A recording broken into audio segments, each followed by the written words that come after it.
Good afternoon, everyone. It is 1:01 p.m.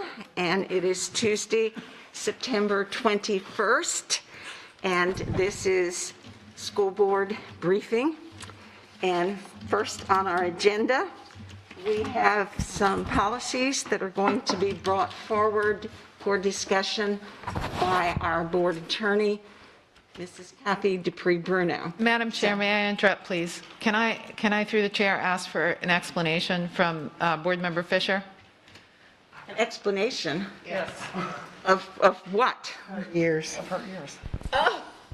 It's going to be really hard to sit through the whole meeting and look at her and not know why.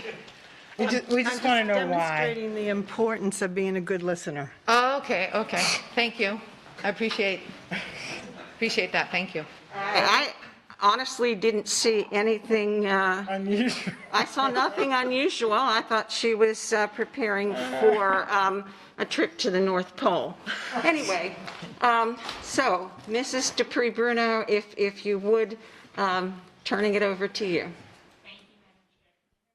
Nope, your mic's not on. Jason? Oh, okay, I'm on now. Thank you. So this is our first reading as part of the rulemaking process regarding Board Policy 2.18. This one is pretty simple. The only change that was made was adding Section 7, given the new language from the statute. Is there any question, comments with regards to 2.18? Okay, board members, anybody? So everybody's good? And at this time, may I have consensus to move this forward to the public hearing? All right? Yes. Yes? Yes. Yes. Yeah. Yes. Ms. Fisher? Yes.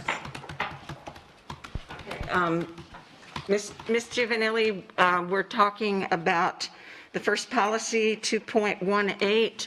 There's just one change. It's an addition to put this policy in line with statute. All right, so we have unanimous. Thank you. The next policy is 2.062. Not a lot of changes to this policy. It's basically been some of the legalese was taken out of it. Otherwise, it's the same policy that the board looked at. And at this time, I would like to demonstrate to the board how some of this will be implemented.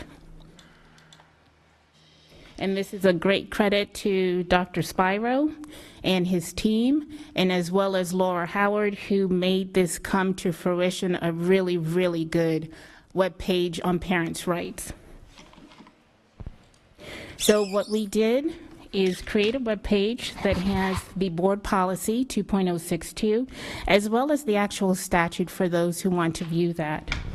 Thereafter, it goes through the parental rights as indicated in the statute, and then certain things you'll see that there are links for the parents to get additional information. For example, one of the things that the statute requires is that parents understand how to apply and enroll their students in school, in alternative education, etc. So if they click here, they'll get all of the information on student enrollment. I'm sorry, Madam Chair. Is this up and live that we can look at it, or? No, it's not up live yet. So we can only see it on your screen? Yes. Can you see it on your screens right now? Yes, okay. Yeah. So this is, we're still in the process of getting all of the finalization on this particular webpage. Once the board moves forward with the policy through the public hearing and it actually becomes effective, this will also go live. Okay, does that answer your question? Well, it does. So basically, we can only see it here. We can't even go through it or anything. Not yet. Okay. Anybody else, since we've paused, have something to ask? Okay, if you So, continue, please. for example, information on charter schools, in the different charter schools. So all of that information will be right there for the parents to be able to navigate. If they want to know, well, what's the board's policy on student records, they click, and here's the policy.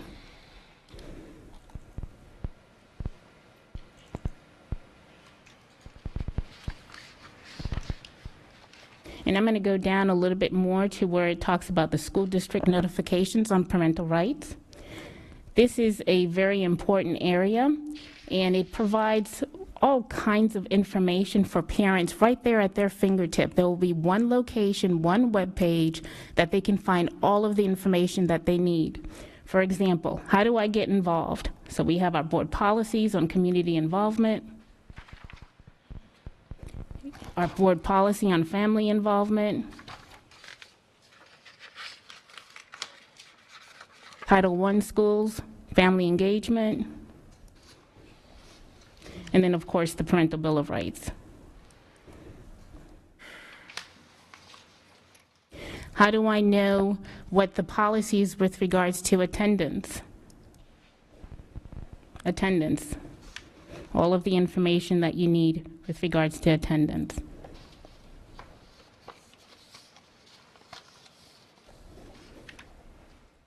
And what is the actual policy on attendance?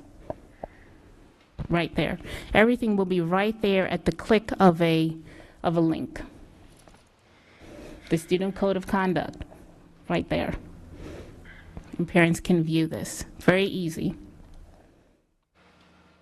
Can I ask a question while you're on that page, please? Can you go back there, please?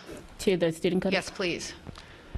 At the bottom, that health opt-out form, is that available anywhere else? It's going to be linked in this section as well. And I believe, is it also on Focus? It's on the parent portal. It's on the parent portal as well. So in Focus? On the webpage for the parent portal. Okay, so I've brought this up several times, and I don't know if there's board appetite to ask for it to please be placed in Focus as one of those back-to-school forms, because then it puts it in front of every parent, and they have to decide at the beginning of the school year whether they want to opt their child out. I know there's no opt-in, but I think putting that opt-out form in front of parents is important. But if I'm the only board member that wants that, then I will drop it.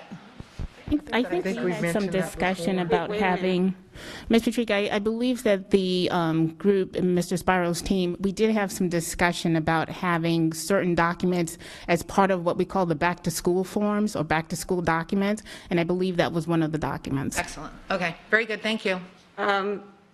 Since we've paused, I have a comment. Before I make my comment on that, are there other board members that have a comment about placing this in a back-to-school form?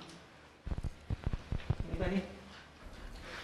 Okay, I have a comment on that, because to put that out in front of parents right away, that's typically before the child has, now it'll be a little different in elementary, but let's say in middle school and in high school, that's before the parent has, even knows the permanent teacher, because there are lots and lots of changes on schedules.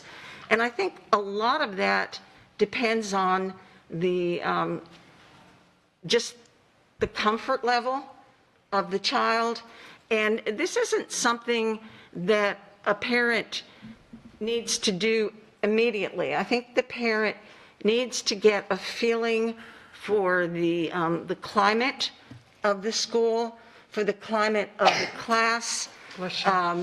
I personally feel that if this were my child, I might talk to my child and see how comfortable he or she is in this. So I really think that to place it there is a problem. I think a more appropriate place, instead of with all of the forms, is when that child starts the health unit. Now, again, I'm looking more at middle school and high school, where they're taking actual whole classes for, I believe, a semester on health. And I've mentioned this before, that I believe that it works very, very well when every teacher, and I think probably most teachers do this, they send home their own, these are some of the class rules. These are things that are really important to me. Reminding parents, like my Google Classroom, or here's my email, or here's another way that you can reach me. And this is when we are going to be having a particular unit. And at that time, the student would already have his or her either text or workbook or whatever materials, and that would give the parent an opportunity to actually look at those materials, can even call the teacher and say, I'm really uncomfortable with this. Could you please personally go over some things about it? What I do not want to see is some parents perhaps jumping to conclusions that what is going to be presented to their child is going to be inappropriate in any way. And so I feel very strongly that this should not be one of a bunch of forms like contact information for the clinic and those things that go home. I think it's much more personal to have it from the health teacher or the elementary teacher who's going to teach a unit that might be something that the parent would object to. I'm in no way, shape, or form saying the parent doesn't have the right to this. I'm only saying that I want parents to be as informed as possible and be able to get personalized answer, and that's why I think it should not be with those documents, but should be with the teacher, where the parent can actually talk to that teacher through texting, emails, or a personal phone call. So that's my opinion on it, and I'm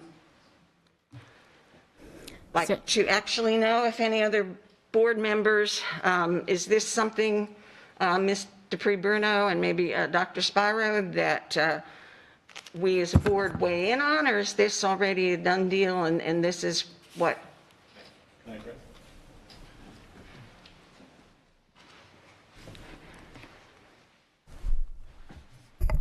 Good afternoon. I certainly was not ready to talk about health opt-out forms today, but I'll let you know where we are. That conversation you just had is literally the conversation we're having as a team, weighing both ends of the health opt-out forms, which is right now where we don't permanently have it in any place yet, other than the parent folk inside of the webpage under the parent portal. The form is there. Under the curriculum maps, as the teachers go through the units, those health opt-out forms are there. We will also have it on this webpage. Under the parent Bill of Rights also.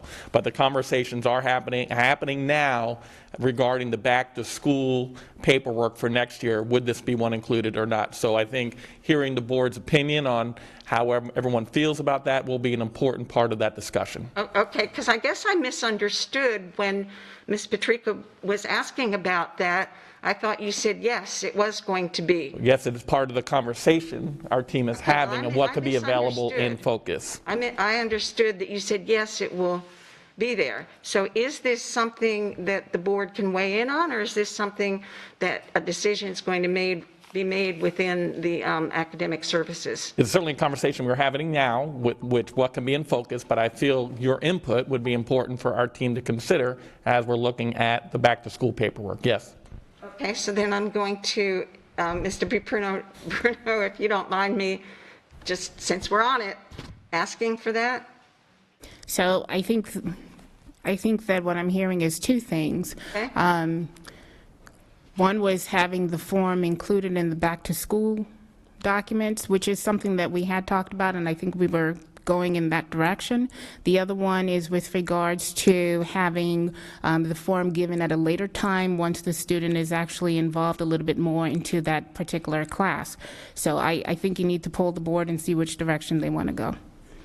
Okay, I'm going to start with Mrs. Morgan. what is your opinion on when this should happen? I don't have an opinion. This is the first I'm thinking about it, and I don't know what I think. So, May I weigh in, please, as a Well, parent? I'm coming down the row here. Mrs. Gittens, what do you feel about this? Well, actually, I agree with Ms. Morgan. I have not really thought about it. Considering the tone of things and the climate this year, of course, it would have been good to have it in the beginning so parents would have it. However, we don't know in the future if it's going to be, I mean, is this just opting out for any type of opt-outs, academic as well, or just? This is particularly to the health education class.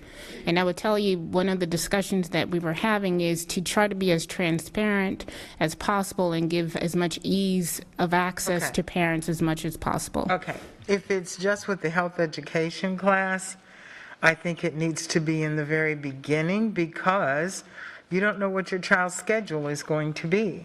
And if they have been inadvertently scheduled for this class and you don't want them to be in it as a parent, then you should know that at the beginning rather than once they start the class and have to move them out of it. So I would say give all the options in the beginning. It's less work for everybody as you go along. Okay, point of clarification, Attorney.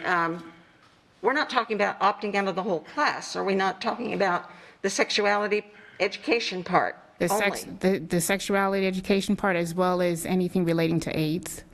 Okay, but it would be spelled out because is not health education a state requirement? Yes, there's a Okay, comprehensive so health education, yes. comprehensive, that is a state requirement, and you can't opt out. You're opting you out can of that opt out of portion those of the two things. class. Only a portion. I just wanted to say that for clarity, because we just mentioned opting out of the class, and that's impossible. Well, okay, wrong terminology. Just want to be It is a- clear. It is a state requirement. So since it's a state requirement, as I'm thinking back when classes are being scheduled, then the APC is going to schedule everybody that needs this class, and it's going to be on their schedule. So the parents need to be aware. Is it in a specific grade, Dr. Spiro? Sixth. Is it a range? Middle and high school. Okay, so then parents need to know when the class starts, that their child is registered for that class, and be aware at the very beginning that they need to opt out of certain parts of it. And then what is the process if I have a student and I want to opt them out of these particular sections? Where do they go? What do they do while the other students are doing that? And I would want to know that too as a parent. I don't want my child to go to this or to this. Where are you going to put them? So I think that needs to be done up front and let them know exactly what's going on. Okay. Ms. Jordan? Having children and grandchildren in the district, I believe that this is a great place to put it is in the beginning, to the back to school, when everybody is taking the time to fill out all the information and have that. And then, of course, as the year progresses, and if they get it in the half of the year, have that back out again, as Dr. Spiro had said, or maybe Mr. Bruno, so that there's two options for that. And I believe that this has been happening, and this is not the first that we're doing this. So parents have been opting their children out of this process for some time now. And the kids are going somewhere, so I don't think that's a new thing that we have to create for them. But as long as the understanding is where, what they're opting out of, I have to agree, it needs to be there for parents in the beginning. Okay, Mrs. Patrica? So to do it at some point later in the year, I think it gets lost in all of the other emails and text messages and all of the other emails that are in my inbox. I mean, I cannot keep up with the communication that comes from the school. I don't know what's important. I don't know what's not important. The back-to-school forms are significantly more manageable now that they are online. I mean, I did 4 kids in probably 7 minutes this year, whereas it used to take me an hour when I had to write it all out. If I am an abstinence-only parent, I believe in abstinence-only education. I know at the beginning of the school year that I don't want my children learning this. In addition, I think all of those back-to-school forms are a good opportunity to sit down and talk to the kids about expectations about their behavior in school, expectations, what they can expect from their teachers, from their admin, and it's an opportunity for me to have a discussion with them about sex. So all of it makes sense to me at the beginning of the school year. Okay. Mrs. Giovanelli? I'm at the beginning of the school year as well. I mean, it makes sense. I like to keep it simple. Okay, Ms. Fisher? Yes, so at the beginning with the back-to-school forms is an appropriate place for it, but keeping in mind that individual teachers will probably notify parents when it comes to the section on anything involving sexuality or any of those issues that parents have issues with. And it's in our own policy 3.07, section 6, that students will be exempt from those activities on human production, immunodeficiency, sexually transmitted diseases, sexuality, based on the parents' legal rights and filing a written request. So they wouldn't have to miss the whole class. They'd probably miss, it might even just be a one-class issue out of the whole year. So, yes. Okay, Mrs. Moorhead? Okay, so having heard my colleagues address this matter, I'm prepared to say I think it belongs at the beginning. Okay, so Thank you. you've heard the input. I did have one question that I kind of heard, which is, what is the provision right now? Do we have a standardized provision for the children and young adults who are opting out? What would be their alternative in lessons? So very similar to anytime a student and a parent have an issue with a curriculum piece, the teacher always provides an alternative assignment. In this particular case, they would find an alternative location for the student to participate in that assignment, but the learning for that student would continue as well. Just because they may be, lack of a better word, abstaining from that particular lesson does not mean that the learning stops for that child. Okay, but we don't have anything standardized, so it will vary among our schools. That is the standard procedure at all of our schools, to be able to provide an alternative But, I assignment mean, for we don't have a students. standardized, this is what you need to do, or suggested shared documents, lessons that could be substituted. You mean from other teachers across the district? Right. Which kind of goes back to yesterday's conversation about Right. access, which teachers do have access to like teachers' documents. So yes, they would have an opportunity to learn from other teachers about various assignments that they're obtaining. Okay, and I think, Ms. Gittens, you had a question. It had to do with what they were learning and making sure that the parents understand that the students will have assignments Yes. and keep their grades, that it's just not sending them into a study hall, and just making that clear to all parents. Absolutely. And I believe Ms. Fisher as well had a question. Yes. Yes, so the other thing I would say is I hope that we make every effort to make sure that parents are fully informed about the content of those chapters, because I think some people may have an impression that it's more than it is. So I think it's important for parents to know exactly what it is they're opting out of. I think what I'm hearing from the board certainly is from everybody up here, they would like to have that form at the beginning of the year. I'm also hearing that as we get closer to the specific lesson in whatever unit or chapter, excuse me, is being discussed, that some communication is sent home to parents, letting them know, reminding them that there's the opt-out forms that are available as well, so we could have that be part of our standard procedure, and looking back at my team so they know as well. I believe Ms. Gittens. Yes. Can we kind of proactively put something on the website or of that lesson, or maybe with Parent University, to show them exactly what that lesson looks like? Yes, so our Because- curriculum maps, which are already face forward to our public so they can see that, they have that in there. But I think what I'm hearing earlier was a little bit more of an overt opportunity for us to share that with the community. Simpler than a curriculum. Correct. Because everybody's not up As to a fluid. curriculum maps, but just a simplistic way, this is what's in this chapter, and this is what is covered, and this is not. So the commitment I'll make, certainly I'll get with Ms. Lancaster. We'll look at doing a parent university as well, in addition to the other pieces that we talked about, so we could also educate our community of what the parents, what their rights are, but also at the same time, what does that content look like in the classroom? Okay. Thank you. Great, thank you. Any other comments or questions on this issue? Okay, Mrs. Dupree-Bruno, if you would. Thank you. And so the other notifications that the parents may be interested in terms of our curriculum standard and instructional materials, and then of course the objection to any of those materials, here's the easy form that they can complete. Here's the health opt-out form.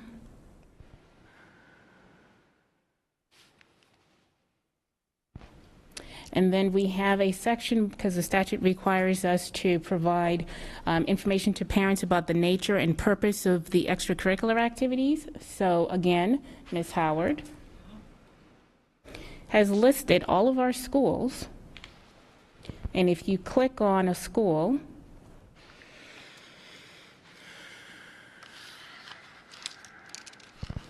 you will find the information on their extracurricular activities or athletics by school.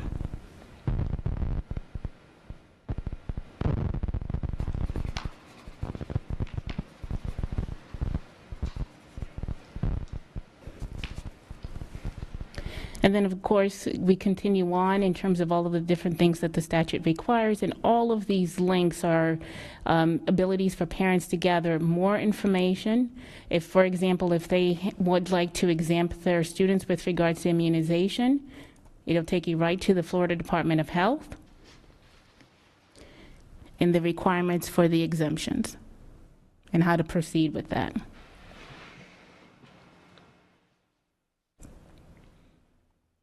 If they want to take a look at the review of the statewide standardized assessment results, at least for the next year, there's a link here to the parent portal.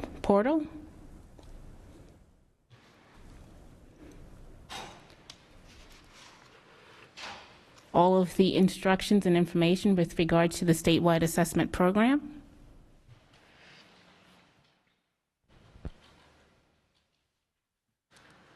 As well as the accountability webpage from the Department of Education that talks about the assessments and gives additional information.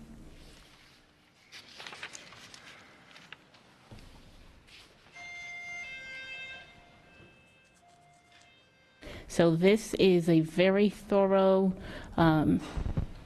quick, easy access to everything that the parent could possibly want to get information on. If you go to number 10, talks about parental involvement again, links to every school and their school advisory councils, PTAs and PTOs.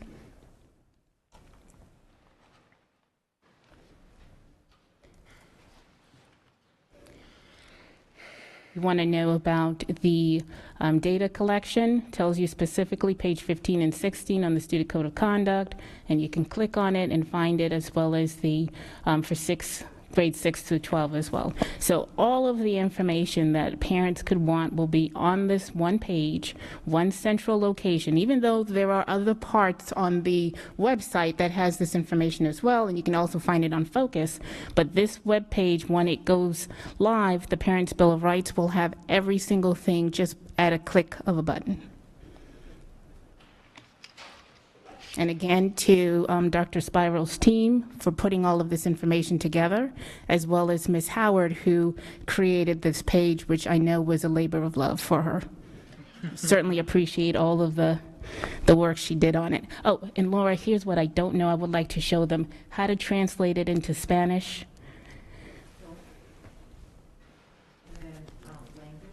Yes. So we can translate, go back again. Translate this into Spanish. Let's try another one. So we did see this in our team meeting. It does translate the entire page into Spanish and other languages just by clicking on that language tab for the parent. Mrs. Morgan. First of all, I just have to say that is an awesome aggregation of information and a fantastic presentation. So kudos to all of you for the work that you did. The only question I have is the activities and clubs that you list by schools, where is that on the school website? Is it on the school websites? Yeah, those are all links to the actual page from the school's website. Okay. Now, some schools will have more information than other schools, so what we did was just link it directly from that school's page. Okay, fantastic. Love it. Thank you. Other comments, questions? Anybody? Ms. Jordan. I would just say thank you very much. You did a great job, Ms. Howard, and all of you put together. But this is good. Easy to read. Yeah, you have, go ahead. I just want to mention too that as far as getting this information out through the SACs and DAC and all of that as well, especially maybe with the SACs, since a lot of them are meeting digitally now, perhaps a staff member could be on to kind of show them, take over screen and show, because that's just another aspect of our parents and community that may not just scroll through the website. So I think that would be a good thing to have that as an exercise for the SACs. So this is also going to go to all of the board advisory committees so they can look at it as well as the policy. In addition, Dr. Spira came up with an excellent suggestion that we're also going to have a tab or a link there as well for parents to be able to provide comments, so that we can get those comments and filter those comments as well. And then it will continuously be discussed at the different advisory committees so that everybody's aware and they can share that with their individuals. Anything you want to add? Newsletters as well. Oh, in the newsletter, everywhere that we can reach parents, it's going to go out that way. So it'll be in the newsletters and everything else. Okay, Mrs. Fisher. Yes, thank you. So I just want to confirm that this is going to include the Student Advisory Committee. Yes. Thank you. Now, I did have some questions from some community members that I wanted to take the opportunity to explain. One thing that we keep getting questioned on is with regards to opt-in versus opt-out. And what everybody needs to understand is that the statute, the way that it is written, requires an opt-out, not an opt-in. For example, the health opt-out form, in the actual statute, the Parents' Bill of Rights, it does talk about the exemption and opting out, and then it relates back to the actual statute that requires the comprehensive health and the ability for parents to be exempted from that particular section of that class. So these are all very statutory in nature. It's not our decision to opt in or opt out. This is based on what the statute and what is required of us. Any other questions? I wanted to make a comment. It's going to echo what most of my colleagues have said. This is one-stop shopping. It's like Super Target, when Target went to Super Target, and you can go here and get almost everything. But you know me, I always have to think of one more thing, despite how wonderful this is. Two comments. Through one of my volunteer activities, I often have to go through some of the school websites and I think sometimes, and I know how busy everybody is at the school, but some schools do a better job of keeping up with current information. And I mean, I've looked at things that are obviously outdated. So I think that's important. I know it's a Herculean task to do that, but that's one thing. The other thing, and I'm going to ask academic services again, is, and I don't know that it needs to go here, but somewhere we need to have scholarships. We don't have that as a district, and the few that we have is not kept up to date, because for the past 5 years, I've been a scholarship chairperson for a local organization, and Lori Brooks has for years been the person, and she sends it out to all of our schools, the information, application, all of that, and the charter schools as well. And I'll wait a couple weeks, and then I'll kind of fish around, and I see it front and center on some school websites and not on others. Then a year ago, I looked at the district website, and there it was, only it was last year, and it was our application from 2017. So, and the application had changed a little bit. So I think this would be a huge, huge benefit, because now I see how just spectacularly wonderful all of you are in gathering information, a huge benefit to our parents to be, and I realize that there are some that may be just for a particular school, and there are a lot of very narrow ones, but to put it in one place, and a place where, and I'm talking mostly about local scholarships, and, we keep up with Bright Futures and all of the big ones, but I'm talking about more of the local, and I know there's a lot of money that goes unused, and also a lot of students that miss out because they haven't gotten the information. So one more question for academic services. Do we have any plans to update our area where we list our scholarships?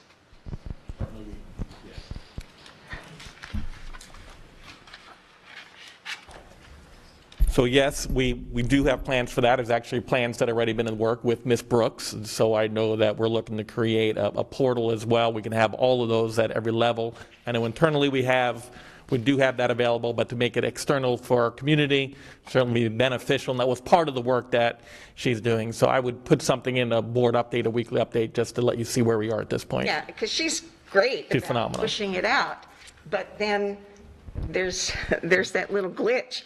It can be pushed out to the schools, but unless the schools and the district post it on a website, we have people missing out on it. So I think that's just really important for every dollar out there for our kids to be aware.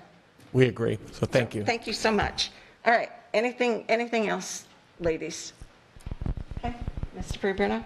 Thank you. So the goal is to be as transparent and be statutorily compliant, and we believe that we are accomplishing that with this website. So at this time, I would like consensus from the board to move forward with Board Policy 2.062 to bring it to a public hearing, the Parents' Bill of Rights. Okay? Yes. Yes? Yes. Yes. Yes, please. Yes. Yes. So unanimous. Thank you. Okay, thank you so much. That was a great presentation, and can't wait till it's live. And I love the fact that it can be translated into other languages. So we're going to move now to capital project updates, and It's Mr. Rickenbacker. There he comes here. Is there any, you the sole presenter?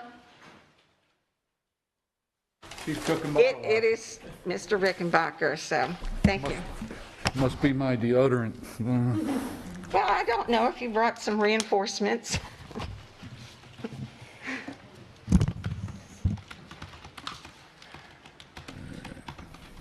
Looks like Kathy's coming up. Maybe not. The capital update in here. Or an internet person. Jan.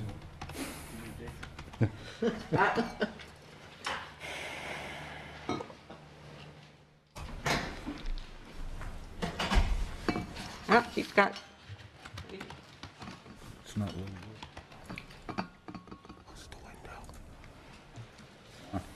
I was sabotaged by my predecessor. Thank you. You're welcome.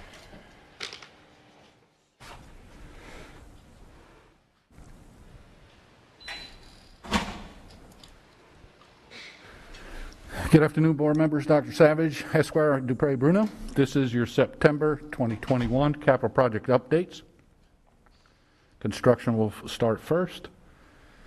Quadruple A, otherwise known as Pre-K 8 and Estero, many big things happening in there. We have a meeting tomorrow night.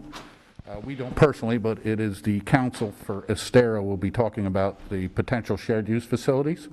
The actual DPZ zoning committee is on October 12th, and that's when they give us the thumbs up to move forward. Right now, Ms. Silcox, a project manager on that job, is sitting opening all the bids for that school, so hopefully in the next 2 weeks I'll be able to give you guys a flavor of what the market is doing to the GMP and what that looks like it'll be coming forward, so anticipating that shortly. Springs Elementary, we still are looking for some direction. I know that the superintendent's office has been communicating with Bonita Springs Elementary principal to come up with the concept and plans moving forward for that campus. All the portables are 100% complete on that project. Coral Elementary School HVAC is completed. We reached substantial completion on September 15th. Fort Myers High School HVAC is also complete as of September 15th.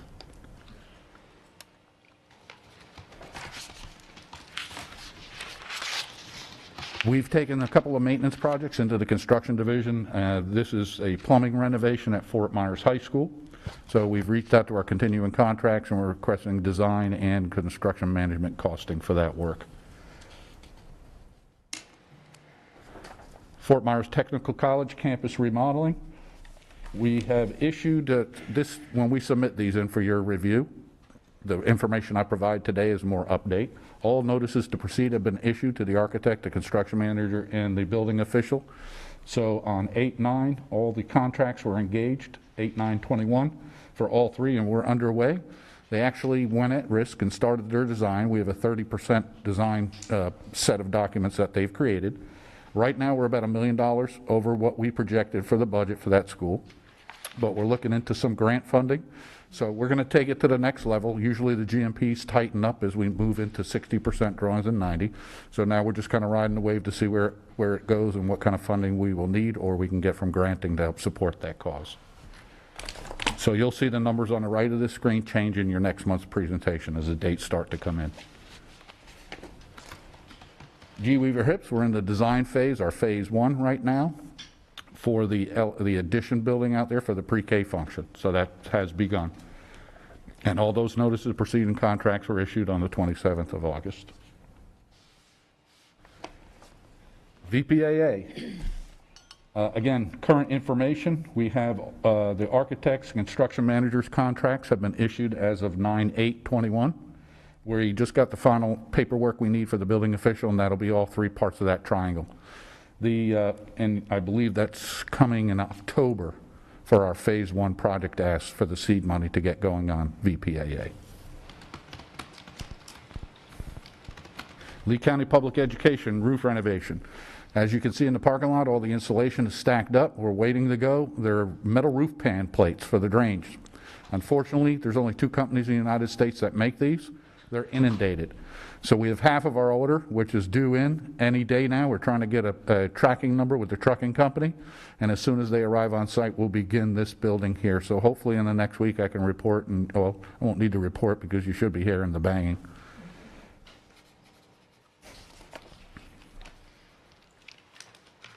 J Elementary and MM Edition. We have weekly meetings. We're well underway. Our steel and shell package is out for building official review. What that means is once we get code review for that, we will then put it out as an advertisement for shell package bids, and I'll be coming with a station marker. I think I told you that in the beginning of the job. We're going to break this package up so that I can get the steel and the foundation work going. So hopefully in the next week or two, that should be in the press and the media for bidding purposes, and we can start compiling that first phase of that project. Orangewood Elementary, this week myself and Ms. Silcox will be the project manager. This HVAC renovation will put together our phase 1 costing, and we'll bring that'll be the next one up for negotiation. We'll bring that to the board in the coming month. Riverdale High School campus remodel. Well, we've had some real meetings. We offered up about 4 different scenarios for that campus. All of them, I think, benefit the district in one shape or another, benefit the school in one shape or another.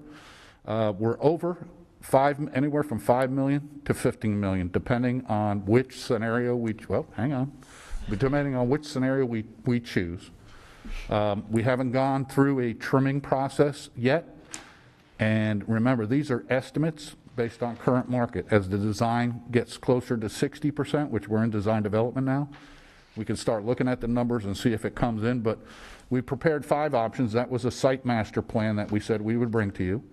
We've got some lesser model versions and some higher model versions, and at the end of the day, the entire project team, which includes academic services, the school, construction, maintenance, all divisions will be part and parcel in the capital committee looking at this and deciding what's the best way for the district to go as time moves on.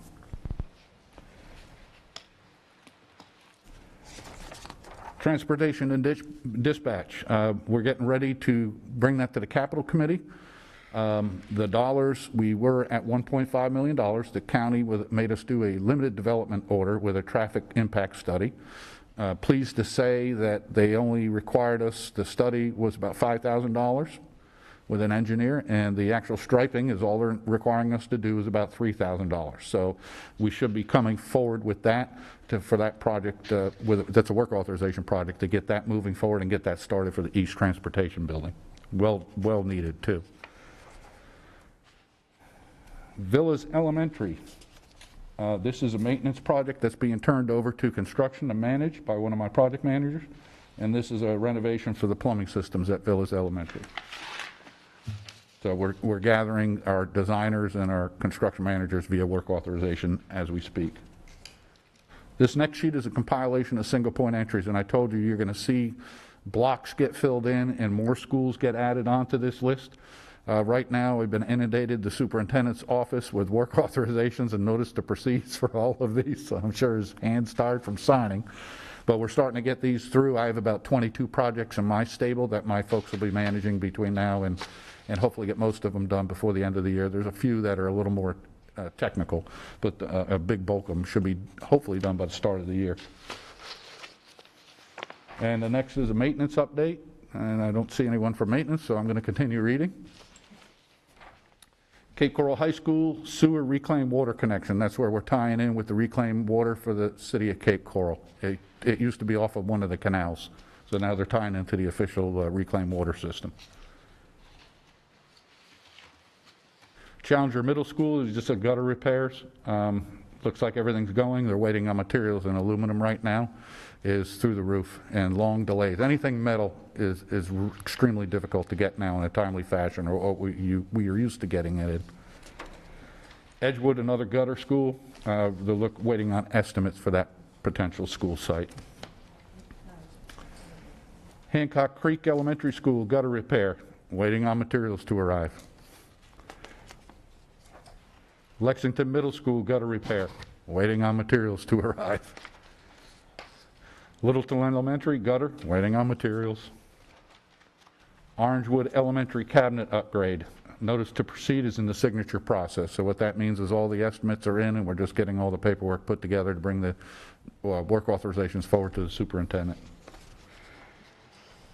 Pelican Elementary Playground, waiting on ordered materials. Tanglewood Elementary covered play area, architect is preparing the drawings for that particular school, and then we can start sending it out for bids and estimates. Three Oaks roof repair, waiting on proposals. Materials are about 12 to 16 weeks out. Tice Elementary elevator upgrade, that was postponed till next summer due to water conditions and where we need a full summer to physically go out there and pump it down and get the materials in place. Trafalgar Middle gutter repair, waiting on materials. I'm sorry, it sounds like a repeat performance, but I think you can see where metal is going in our industry right now. Varsity Lakes, drawings are being prepared for that traffic improvement, which is the sidewalk and the bus loop that maintenance had mentioned last update. And that's it for my capital update. We also have Ms. Ebal would like to speak to you about some of her planning issues. The capital report was also attached. Were there any questions on the capital report? Okay, board members? Okay, Mrs. Gittens? Good afternoon, and thank you for your report. I do have a couple of questions. On quadruple A, I asked this before, but the cost that we were given was 84 million. Is that plus or minus the 9 million for the steel that was purchased? That's all part of the estimate, but remember, when you were told that 85 million, it's based on an assumption. I have not brought my phase 2 GMP, which is the total project cost, to you. Just like everything, a year to 2 years out, we give you a rough estimate based upon current market conditions when we speak to those numbers. So I can't tell you if 85 is a good number for that particular site. It could be under, it could be less. We're going to know in the next 2 weeks. I will know exactly where we're going to be. So for my next report, I'm going to be able to tell you exactly where we're heading with that school. And of course, that would be the board's option as to which direction you all think we should go in.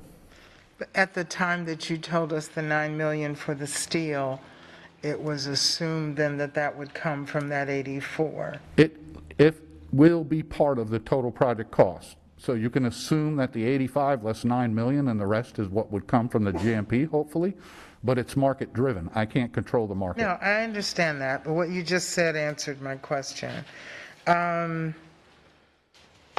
I have another question. What is on the old lambs, which I'm still a little concerned about that because I feel as though it's going to, anyway, I think we need to go ahead and figure out what we're going to call it.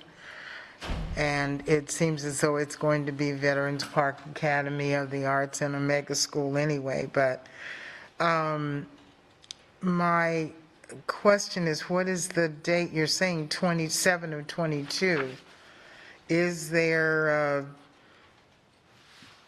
plan of work for that? Because in that short a period of time, I mean, they haven't started anything yet. So I think what can be and will be done. I know we talked about the painting and, basic things like that. So and you had mentioned that when you went over there that there were some additional things. That is correct. Update us on that. That is correct. There's actually 2 phases. The intent right now is we have the drawings bid package split into 2 packages. One is the renovation of what we call the old Lambs building. You might call it the annex. The other is going to be the arts building, which will be the Performing Arts Center that was going to come in for 23. So August of 22 will be the opening of the old Lambs building for whatever you decide to call it. That'll be refreshed. Bathrooms, locker rooms, fully sprinklering the building, casework, paints, colors, everything that you spoke about. The project manager and the design team is meeting with the principals. They're taking some of the space and better utilizing it and creating some of the academy space and things that he would like. So again, it's no different than any other job. The only difference is I have to get you those 800 to 1,000 seats so kids can sit in them next August. So we broke up, there'll be 2 GMP sections for this job. I have a budget that I have to work in with. I've already told you, and I've told the team, that we are over the 8 million, which was originally projected for the revamping of the old Lambs building. And that will come from the money that would have been projected for the arts building or the performance center. So I had that projected at 16. So if I've got to take $2 or $3 million out of the performance center, that's what's going to happen to get the old building the way it needs to be for students to occupy. And the, I think it was 300,000 for portables update? 500,000. That should have been in the project budget estimate. It was one of the line items in the backup that was sent. And that's a part of the 24. That's correct. Well, originally it was 24.5 that I had budgeted, but I came to you for 24 million, and there's a line item for 500,000 for portable refreshing. Okay, so the ultimate question is, if you're spending 500K to update those portables, are you looking to still use them? Because I thought the idea was to get rid of them. Right now, the kids are in the school building proper. It made sense. We have areas of in there that they can learn. There's nothing wrong with the classrooms. They have bathrooms. They're in a regular school setting. And I understand that part, that The they're portables, the Right. portables out there were in a very bad condition. I couldn't put kids in there. So the principal is fully aware sometime around the first of the year, I'm going to ask him to evacuate the building and move it into the refreshed portables. So we should start refreshing the portables hopefully in the next month or two, so that they'll be ready to transition the kids from the HAR building into the portables. And I spend the rest of 22 from January till August refreshing the old Lambs building. And then depending on where the need is for portables, they will be taken away from that site and remobilized on the future capital projects that we have to build. Do you know how many of those are owned or leased? I think we own all of them except for 2 which are on the basketball courts, 2 or 3, I believe. Okay, and I understand too that there was some updates done on them not long ago, sometime back in the summer? that No, there we was- had to do a connection canopy. So we did a canopy from the Veterans Park Academy of the Arts building to the old Lambs building. And there is a handicapped child there, so I'm creating an aluminum ramp system so that they'll be able to get into the portables once I shift everyone in. So yes, there was canopy work, and there was a sidewalk and covered canopy between the 2 campus buildings. Okay, and my final question has to do with, and this may be Ms. Ebaugh, but when the decision was made to do the new Lambs construction, and we were told that DOE approved 1,250 student stations at the new site.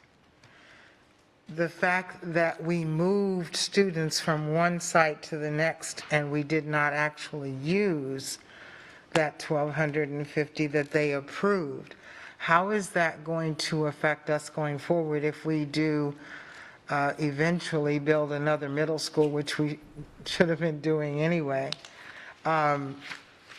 We applied that we are over by this amount and we need 1,250 seats. We did not use those seats, although we built a new building. So how are we rectifying that with DOE?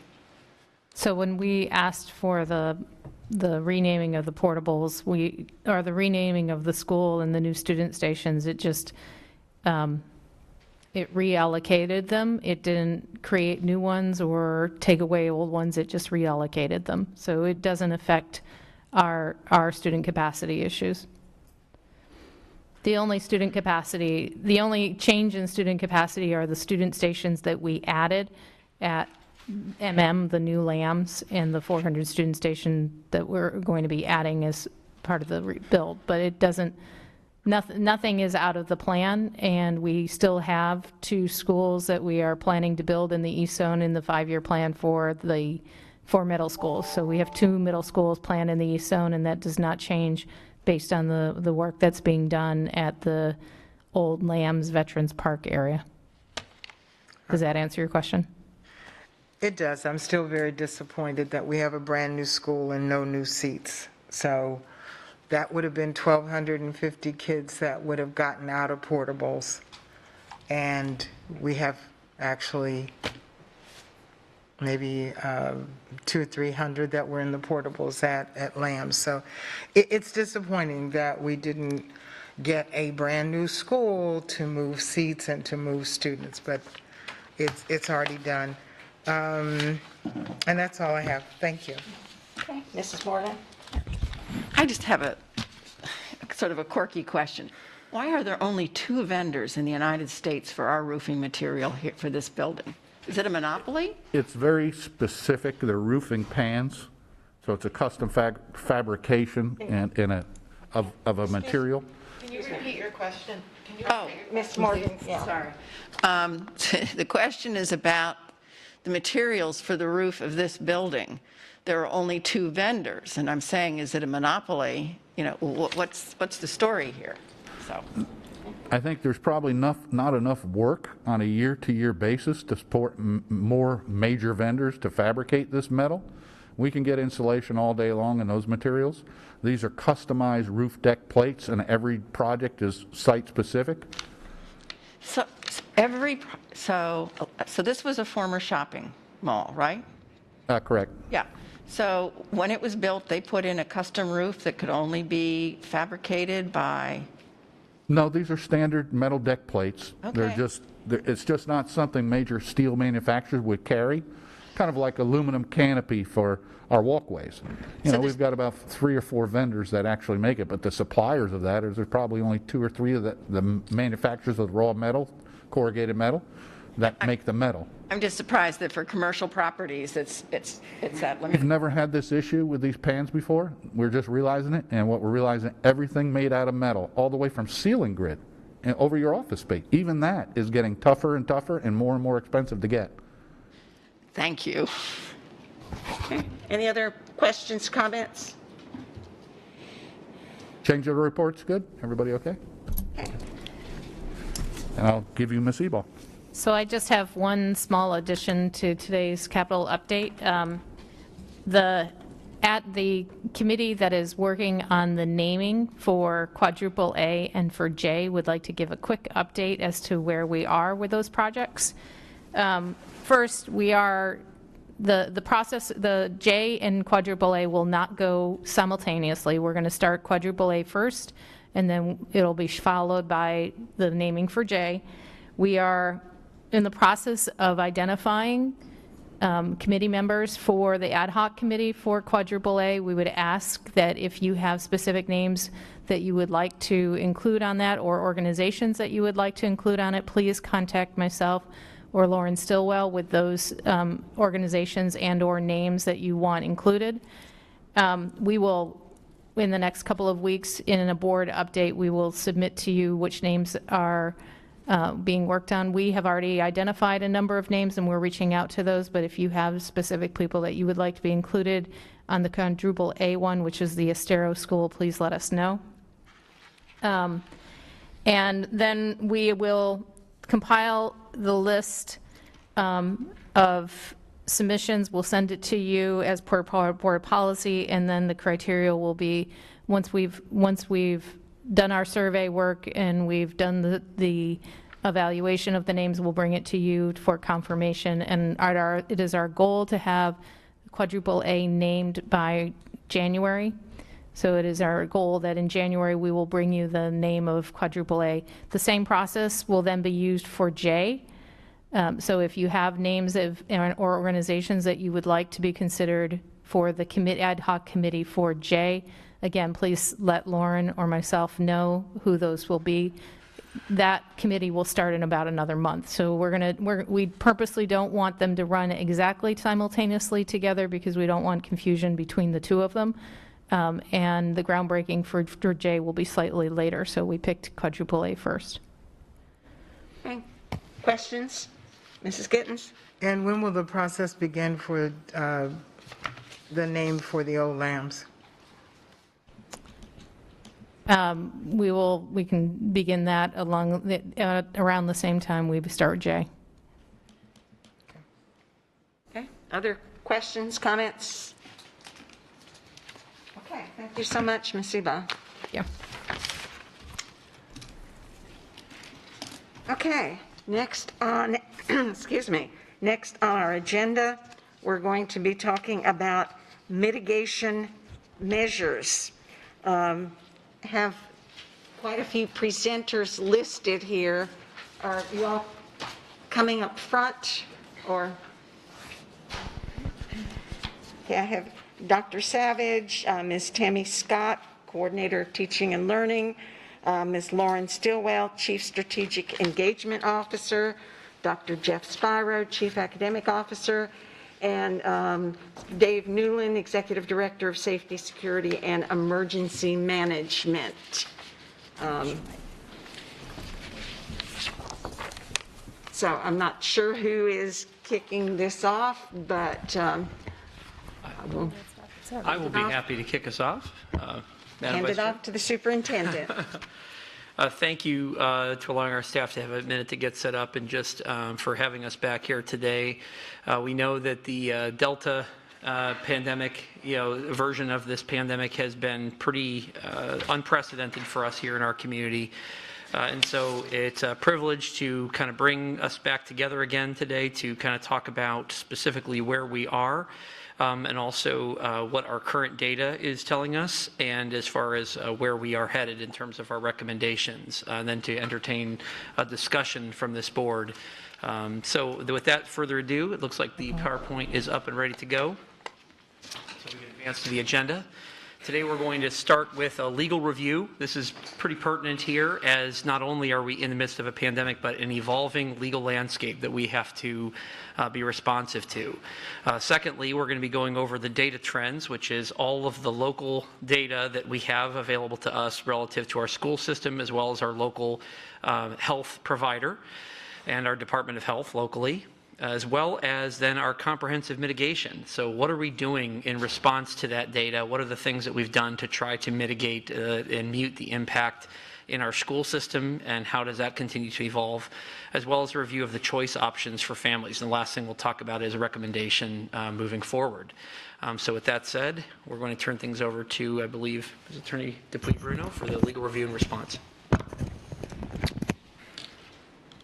So this all began with the governor's executive order of July 30th, 2021, in which he indicated that he did not want to see a mask mandate in any schools because of the parental bill of rights, and he felt that parents should be able to choose for their children any type of medical health care decisions.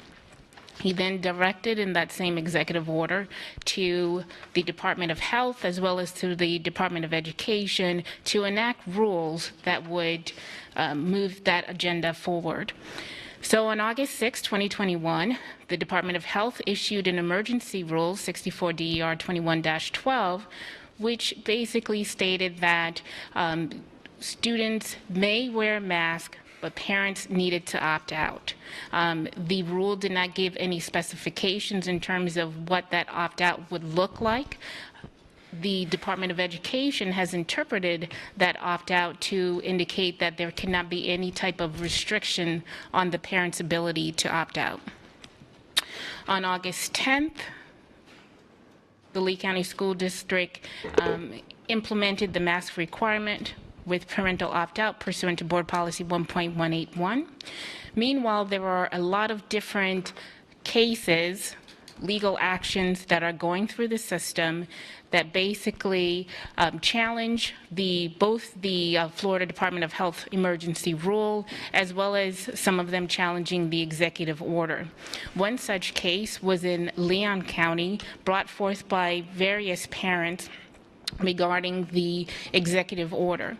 On August 27th, the Leon County judge, Judge Cooper, made a verbal ruling in which he found, in essence, that the governor had overstepped his bounds and his authority with the executive order and issued some other related rulings.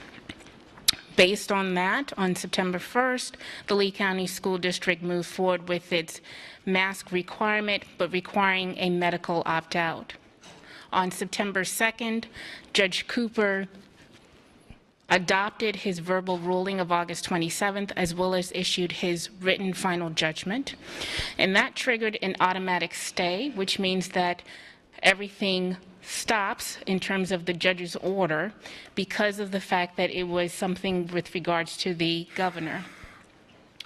On September 8th, Judge Cooper heard a motion to lift that stay and granted that motion to lift that stay, which then meant that Judge Cooper's ruling was enforced and the Department of Education was enjoined from enforcing their interpretation of the parental opt-out.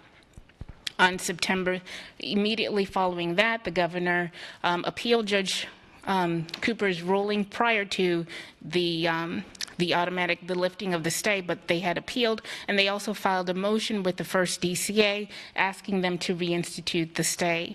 On September 10th, the First District Court of Appeals reinstituted the stay. Again, at this point, basically saying that Judge Cooper's order is in abeyance, and then the Department of Education can move forward with its enforcement based on their interpretation of the rule. On September 14th, the Lee County School District went back to a mask requirement with a parental opt-out, dropping off the medical opt-out requirement. And then on September 15th, we had another ruling in another case, which was a federal case, Hayes versus the Governor DeSantis and the DOE, et cetera. Basically, in that case, there were numerous families. They had brought forth a complaint stating that they were not able to get their free and appropriate public education because their children were not safe in the school environment because the governor's executive order and the DOH rule was preventing them from being safe in terms of the mask opt-out with the medical requirement. So in that particular case, the federal judge, Judge Moore, denied the original request for an injunction. Basically, what the parents were asking is that there is such an urgency at this point that we need you to enjoin the Department of Education from enforcing their interpretation of the parental opt-out, and the judge denied that particular injunction. This case is still ongoing. We don't know where this is going to land. There is a motion to dismiss that is out there as well that the judge will be reviewing. At this point, the judge has indicated some concerns about the plaintiff's case, but we have to let it go through the process. In addition, there are 3 rule cases that are also out there.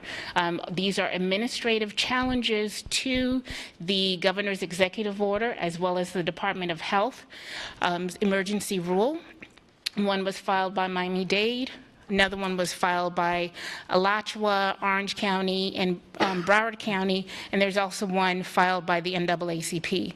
And the premise of those cases is that they believe that the DOH rule is in violation of the rulemaking process, and that it's different things, but that it's not specific in terms of what the parental opt-out is, that it's not, it's arbitrary and capricious, and some other things that they are challenging. So those 3 cases are also making their way through the system. There's also another circuit court case that is out there that was filed by the Poverty Law Center as well as the NAACP, so that's another one that we're watching.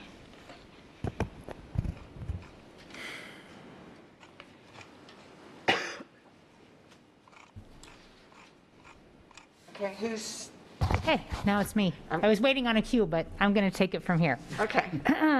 So good afternoon, board members, Dr. Savage and Ms. Dupuy-Bruno. Thank you for having us this afternoon. I'm here to share the data portion of this presentation from Lee County, Lee Health, which is our largest hospital system, and of course our own school district. So we'll get started.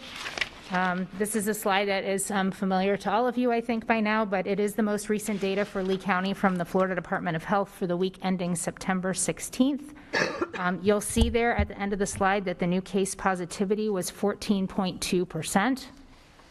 And you're going to see that number reflected on the bottom right of your screen on this graphic. This shows the new case positivity starting approximately 3 weeks before school began. The highest percentage thus far has been during the second week of school, and as you'll see on this graph, it has been declining. The number of people also being tested is decreasing as well, per the phone call that I have every week. That is information that they provided with our healthcare partners last Thursday. Moving now to our largest hospital system, this is Lee Health's staffed bed capacity dating back to the first day of school. You will see gaps in the data on the horizontal axis. These are weekend days. The staffed bed capacity is the number of available beds plus the number of occupied beds that are licensed and physically available for which staff is on hand to attend to a patient. So basically, when the percentage is in the high 90s or the low 100s, it basically means the number of patients is very high compared to the number of staff at the hospital.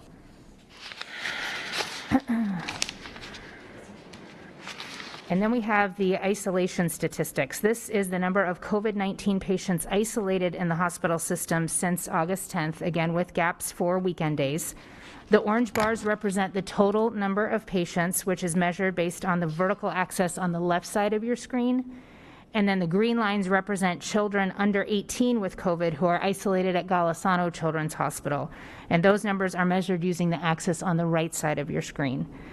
We did not start receiving data about the number of children until August 18th, and so that's why you don't see any green prior to that date. Then we have the school district of Lee County confirmed positive cases.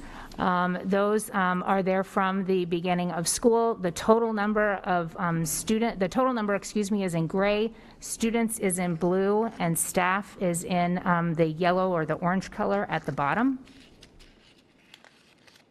And another big thing that we look at is attendance rates. That is a huge impact on ours. I'm going to turn that over to Tammy Scott so that she's going to talk a little bit about these slides. And can you hear me? Fine? Okay. No? You want to use this one? Maybe. Is your red light on? Yep. Okay, how about now? All right, perfect. Well, thank you for the opportunity to talk about the impact that this is having on our student attendance, okay? So this graph, although it has a lot of information, let me just quickly walk through it. What it shows is last year, from the very first day of school on August 31st, up through the 15th of September last week. So every day, a student could receive an attendance code of a Q. That is this year, and I'll talk a little bit more about what Q stands for and the purpose of it. But in essence, it's about the direction of being quarantined or isolated and not in our buildings. However, last year, before school started, we created a GC code, which is equivalent to the Q code. And the purpose last year of the creation was to have some way to monitor who our students were that could not come to school, so we knew who they were, but also how were we going to keep them connected with learning. Because we realized last year we had other options, the Lee Home Connect, but that wasn't necessarily enough, so we had the Google Classroom as well.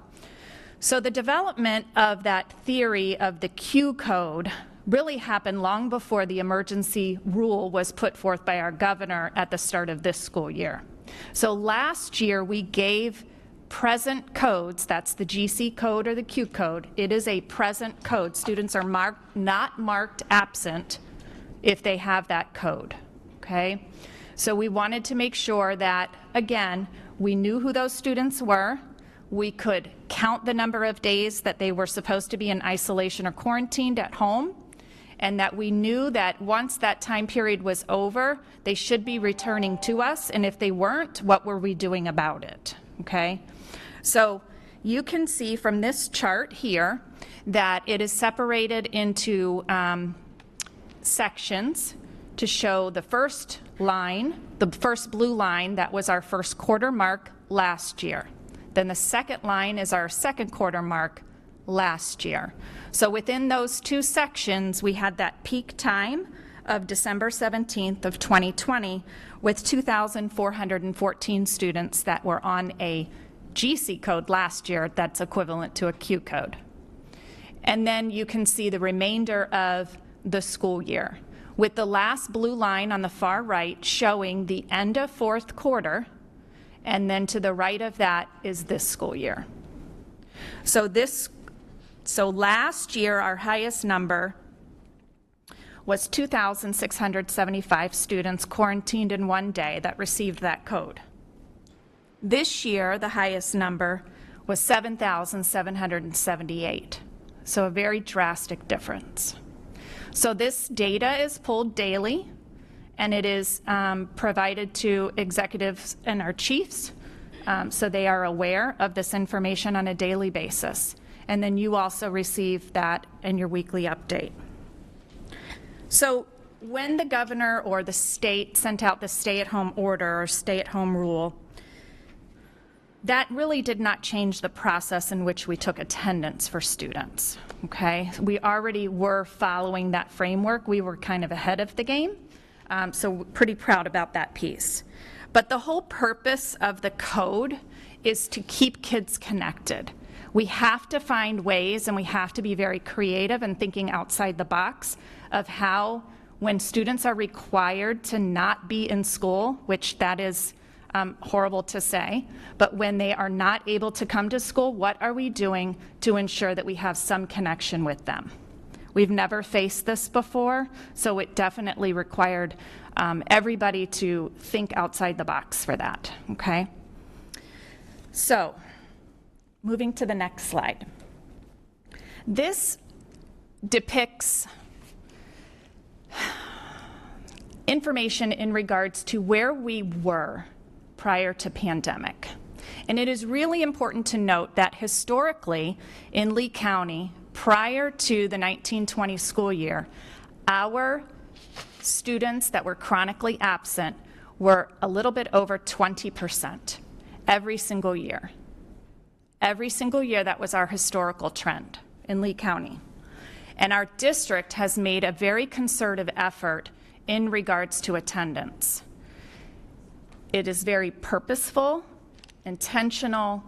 PLCs talk about it, a lot of really great work.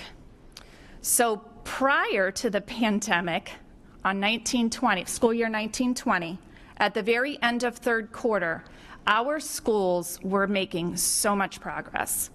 And at that time, our chronically absent students were only 16.4%. And our district target is 15%. That's our 2030 goal. So we were almost there. It's important to note that when we look at students that are chronically absent, we are considering all absences. It does not matter whether they are excused or unexcused, because we have to ensure that we are targeting our students who are missing learning for whatever reason, okay? So that is a struggle for us now that we have been going through the pandemic. So from 16.4% right on March 12th, when we were sent home, you can see from our chart here what a difference the pandemic has made, the impact. This does not account for the students who are receiving a Q code that are not sitting in the classroom. This accounts for only those students who are marked absent, unexcused, or excused.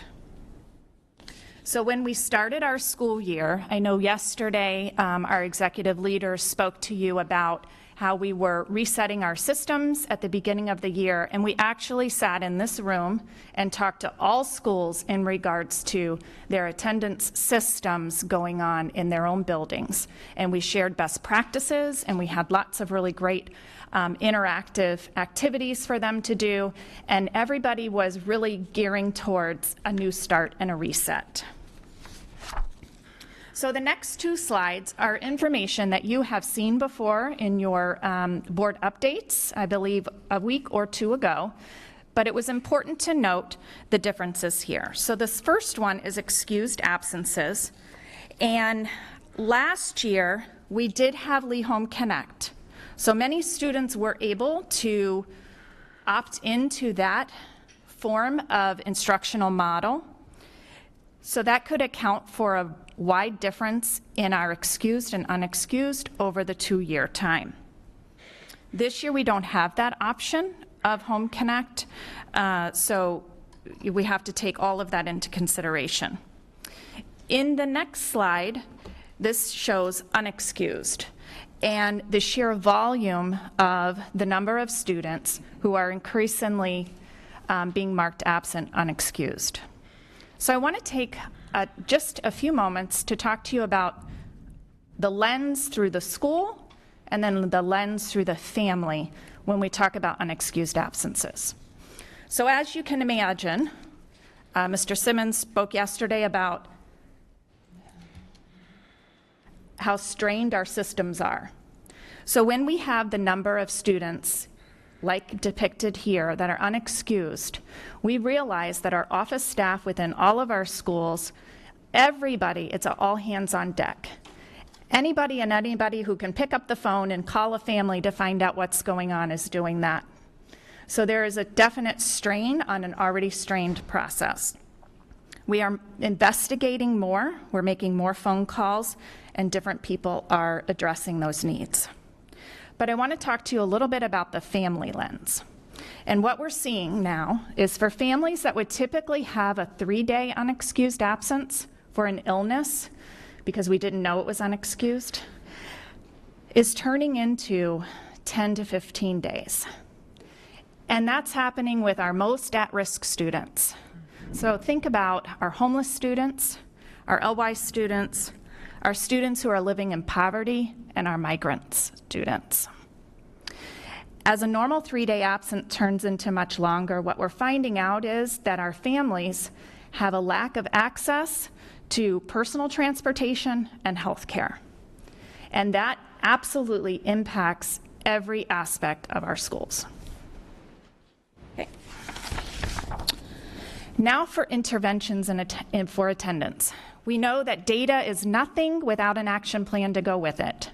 So I want to talk to you briefly about some of the things that we're trying to do, thinking outside the box. I'm going to save number 1 for last, but number 2, connect with Lee.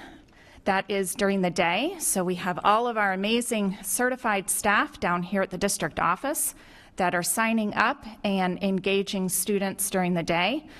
So that's a great opportunity that Dr. Spiro brought forward. Number 3 is daily school messengers. So we are trying to help our schools in regards to keeping that conversation open.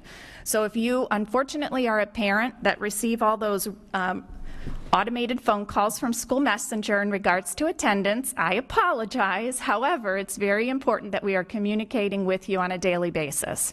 So you could receive an attendance message because your child's unexcused, but you will also see a different message if your child has been marked with the Q.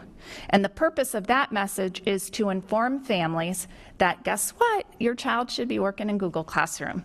They should not just be sitting home for those number of days.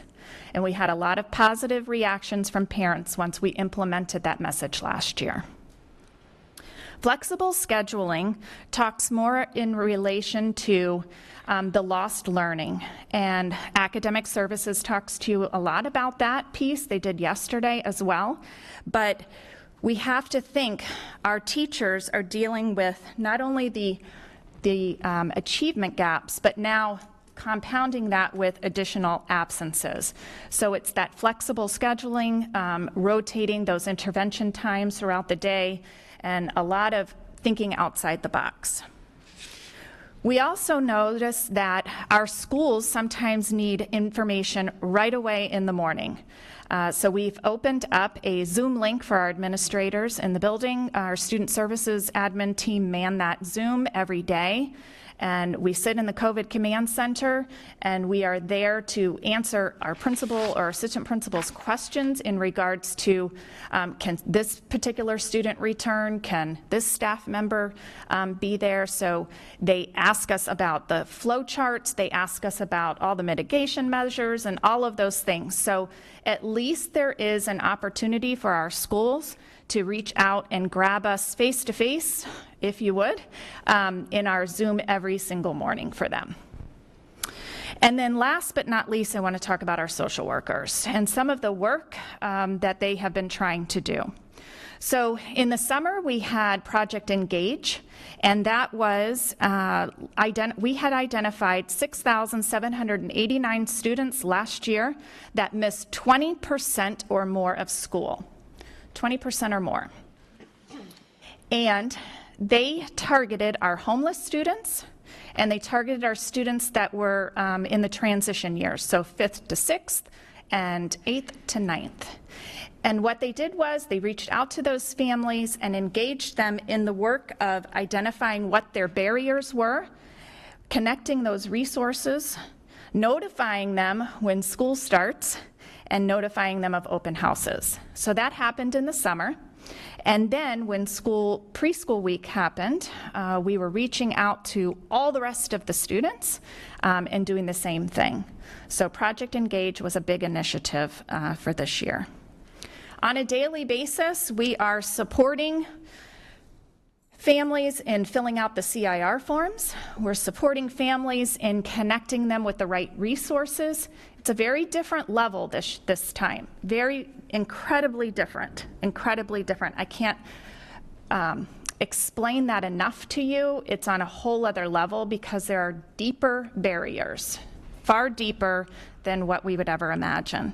Housing resources, ensuring that they know about Connect with Lee. I think that's my mantra now every time I get off the phone with a parent. Oh, don't forget, Connect with Lee. Oh, what is that? My child didn't say anything. Well, guess what? We'll get them connected. Helping in the school COVID room when needed, obviously about the Google Classroom, housing resources, and goal setting for families and our students. The one thing that's really important is our students have been impacted significantly because there has been a lot of sickness and a lot of death in our community. And so there have been deaths in their families. When speaking with our social workers and talking to them on a weekly basis in regards to what their challenges are, I cannot sit up here and not mention the fact that many of our older students are having a very tough time seeing past the present. A very difficult time understanding that in 5 years their life could be totally different than it is right now, and it could be absolutely amazing. And we're struggling with getting them to really understand that value of the high school diploma. Because if you really sit back and think about all the time that they have spent at home, and I can continue to show you lots of data, but I think the data that you saw today really supports that understanding. I'm not sure if we really understood the level in which our students were staying at home than what they are. They are continuously being disengaged from school because of it. So I'm happy to answer any other questions, but I hope that that gives you at least a glimpse of the impact that it has on our attendance. Okay, board members, what questions do you have? Mrs. Patrica. So how are we doing in terms of staffing Connect with Lee? Do we have enough staff?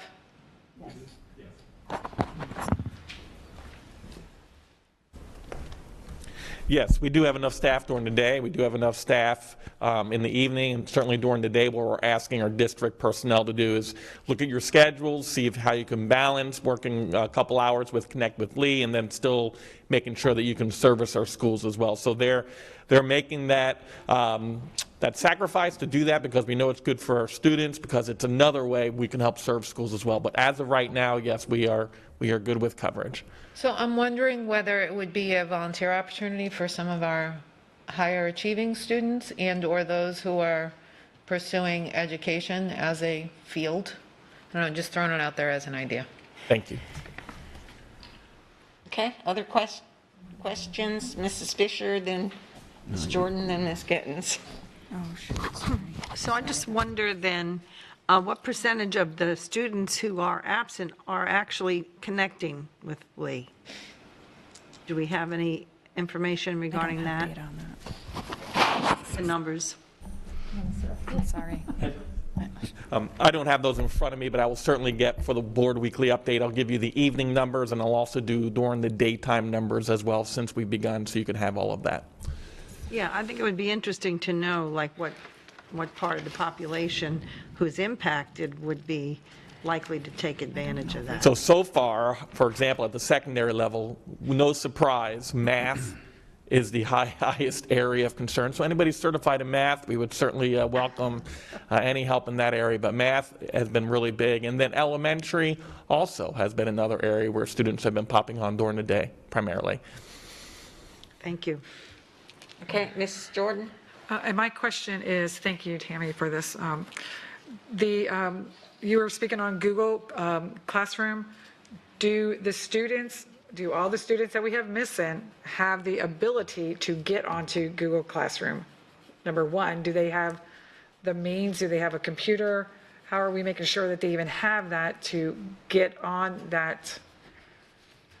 So we still work through some of those challenges individually for students who do not have internet access at home. So we still work through those continuously, and then we do have the computers for them as well, yes. So if they were to leave school, we are making sure if they are leaving school, when they leave that school, they're taking that with them, because a lot of times they don't have, as we spoke about, transportation, have a means to come back to get everything that they need. So if they were to leave, they need to make sure that they have that with them. Yes, and that I could tell you the executive directors worked directly with the principals on that, because we wanted to make sure that as students were transitioning back and forth, that they reminded families of that, especially in elementary, because the one-to-one in elementary is new. So making sure that parents are aware that here's the computer, it's available, make sure you keep it at home, keep it charged. So yes, I know that has been communicated, but certainly there are instances where perhaps they are not taking advantage of that. Well, and because they don't bring their computers home, they're not allowed. And the reason I'm asking is because I know they had an assignment, 2 of my grandkids had an assignment to go on Google Classroom. So I said, okay, great, get your computers out, let's do this. And they looked at me, we're not allowed to bring them home. So how are you supposed to do this assignment when you don't have, I mean, we have a computer at the house, but we have one. But if they were not my grandchildren, maybe they would not have that. So that assignment would not have been able to be done because they didn't have that ability. That's why I'm making sure. And well, let me say, they are supposed to have the computers at home. okay, that's good to know. And I'm not saying, because I know how hard everybody is working. Trust me, I've been out there, I see it, and I really appreciate everybody. And then my other question would be the unexcused absence. With that, could that be because of the fact that they're so understaffed? And I know that sometimes when I've called the school to say that they're not going to come in because of whatever, there's no one to answer that phone because they're just so busy. So, and then you forget about it during the day. So can that account for some of those numbers? I mean, there's all kinds of Yes, we do believe that many of the unexcused could turn into the queue. Definitely. A couple of things to note about that. The Q code, if the student is not working in the Google Classroom, we should be reaching out to them within the second or third day to find out if everything is okay. Do they need additional support? Those kinds of things. So that is written within the process that we follow. The other thing is, in talking to Dr. Savage, what he had suggested, and I am taking him up on it, is trying to do a random sample on a daily basis in regards to calling about 100 families and finding out the unexcused and finding out exactly why they are unexcused. Seeing if we can, number one, reach somebody, those types of things. Perfect, thank you. You're welcome. Ms. Gittens? Okay, couple of questions. Last year, when we went through all of the COVID and the digital divide and the computers and all of that, I thought I remembered technology speaking about, one computer for every student. Are we still, is that still our objective? It is. Yes, that not only is the objective, but that is where we are right now. So every student should have the ability to have their own computer. Okay, kind of, I guess piggybacking on what Ms. Jordan was saying, are they required to take it home every night? For elementary, middle, or high, which level? Because middle and high school take it home every night. Elementary and middle. High school is different, Yeah, but middle and high elementary- school every night. Elementary, normally it's teacher directed when they take those home. And that way, when the student is being quarantined or asked to stay home, that's why they have that communication with that parent that make sure you take this home with you. Make sure your child is accessing their Google Classroom. Right, because that could be a glitch in that you don't know if tomorrow you're called and say, stay home, and you don't have it. So I just wanted to make sure of that. The second question had to do with, last year when we were going through COVID, there were food distribution sites and all of that because the students weren't there. And you did mention, and thank you for your report, that many of the students involved in this process are homeless and needy and in need of support and all of that. So how are we doing that? Because you did also mention that transportation is an issue. So how are we managing the food? If we send a kid home for 10 days on quarantine, how do we make sure they eat? Transportation was personal transportation. That's fine. No, I think the last that I believe was updated in the board update is that Food and Nutrition Services was working on a plan to be able to feed those students who are quarantined, so I can go back to them and I can ask them where that plan stands, and we can update you this week on that. Yeah, that's kind of urgent to get us going with that. On your number one, you talk about social workers. We have always had a lack of. How are we with the numbers of social workers? Are we hiring still? Are we anywhere close to having one per school? What is happening with that? We have hired several additional social workers this year. We actually have vacancies, and we have interviewed probably 40 to 45 different individuals. So yes, we have increased. We have a few Tier 3 schools that have an additional social worker working. We have a Tier 3 process in regards to they have a targeted selection or targeted group of students and families that they work with and go through all of those barriers and things of that nature. So yes, we have increased our level of capacity greatly for this year. And that brings up a question to me that if you're hired as a social worker in 2019, you have a job description. If you're hired as a social worker in 2021 and 22, your job description is very, very different. Have we addressed that as far as during the interview process of how this has changed and what their job really will entail?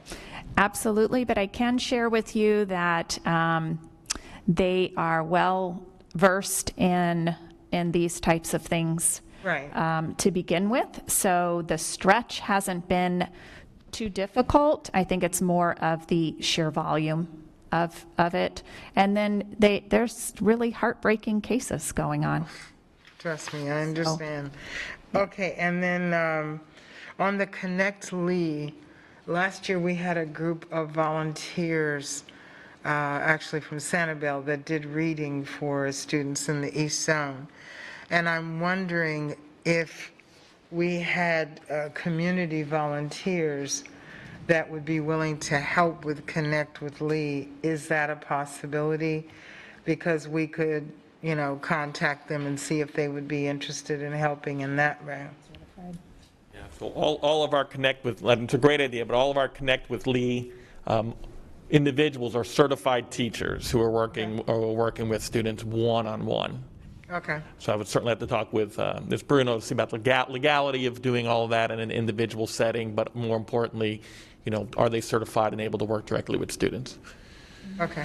Well, I mean, they did it by Zoom. Mm-hmm.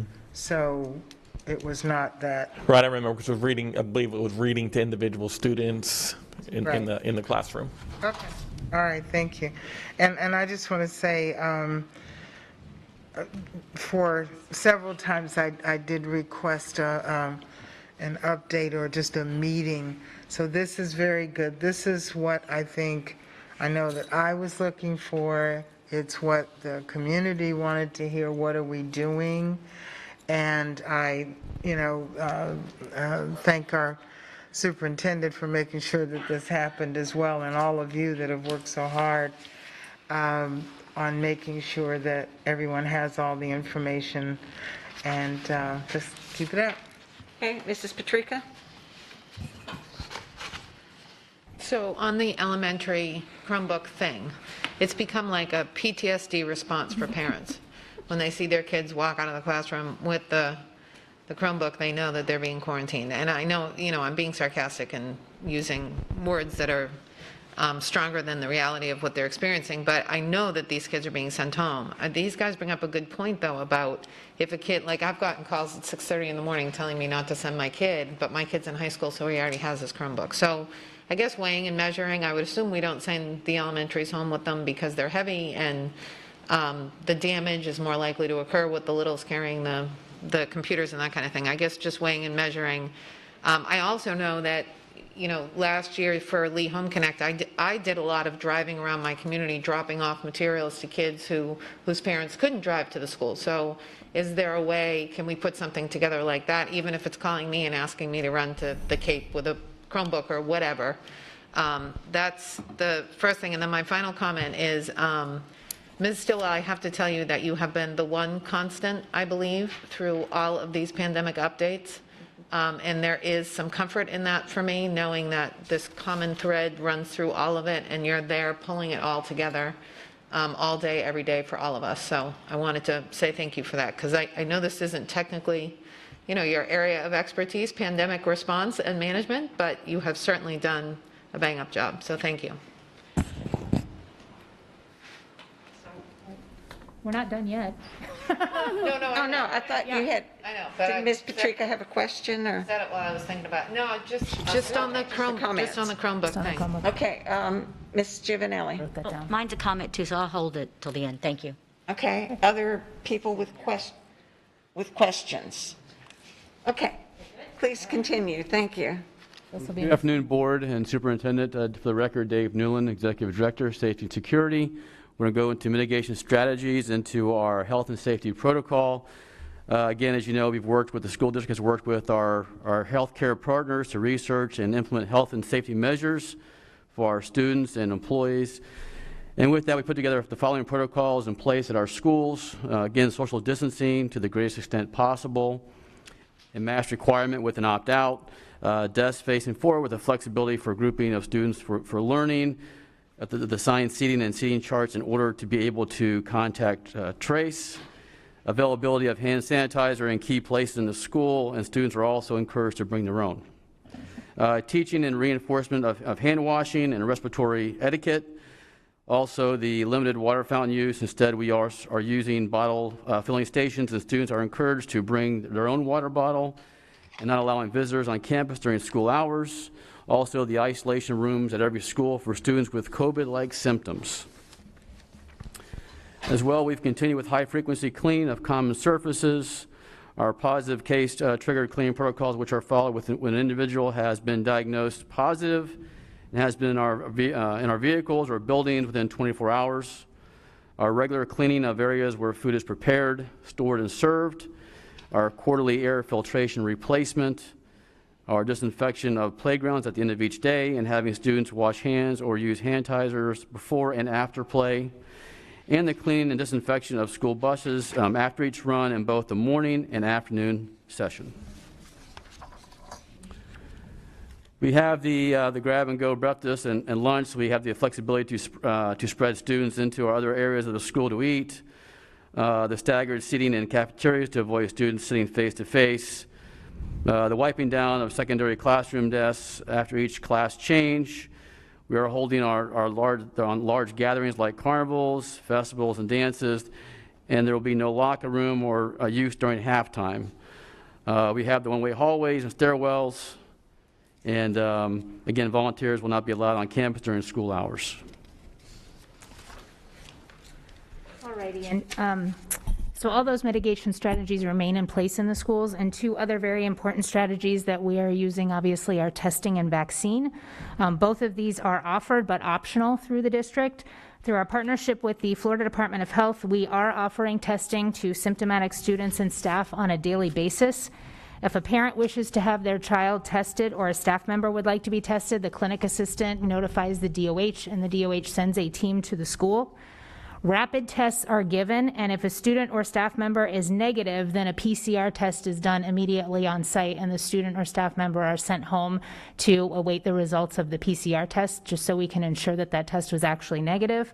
The hours of testing currently are Monday through Thursday at the schools from 8 a.m. until 4 p.m., and on Friday from 8 a.m. until noon. And the reason for the abbreviated hours on Friday is so we can get those PCR tests to the lab so that there isn't a delay in getting the results back. As for the mobile vaccine clinic, we are hosting that at our schools. This week, the bus is at North Fort Myers High School and also Bonita Springs Elementary School. And in case you didn't hear yesterday, Pfizer did announce that it plans to submit to the Food and Drug Administration for emergency youth authorization in kiddos ages 5 through 11. And that means the vaccine may have EUA approval sometime around November. And as we continue to monitor that, we will work with Golisano to schedule the mobile clinic at more of our elementary schools, as well as the DOH, so families who wish to receive the vaccine would be able to do so right at our school sites. And again, as a reminder, the testing and vaccine opportunities are optional, and in every situation, a parent must be present with their child in order to receive a test or the vaccine.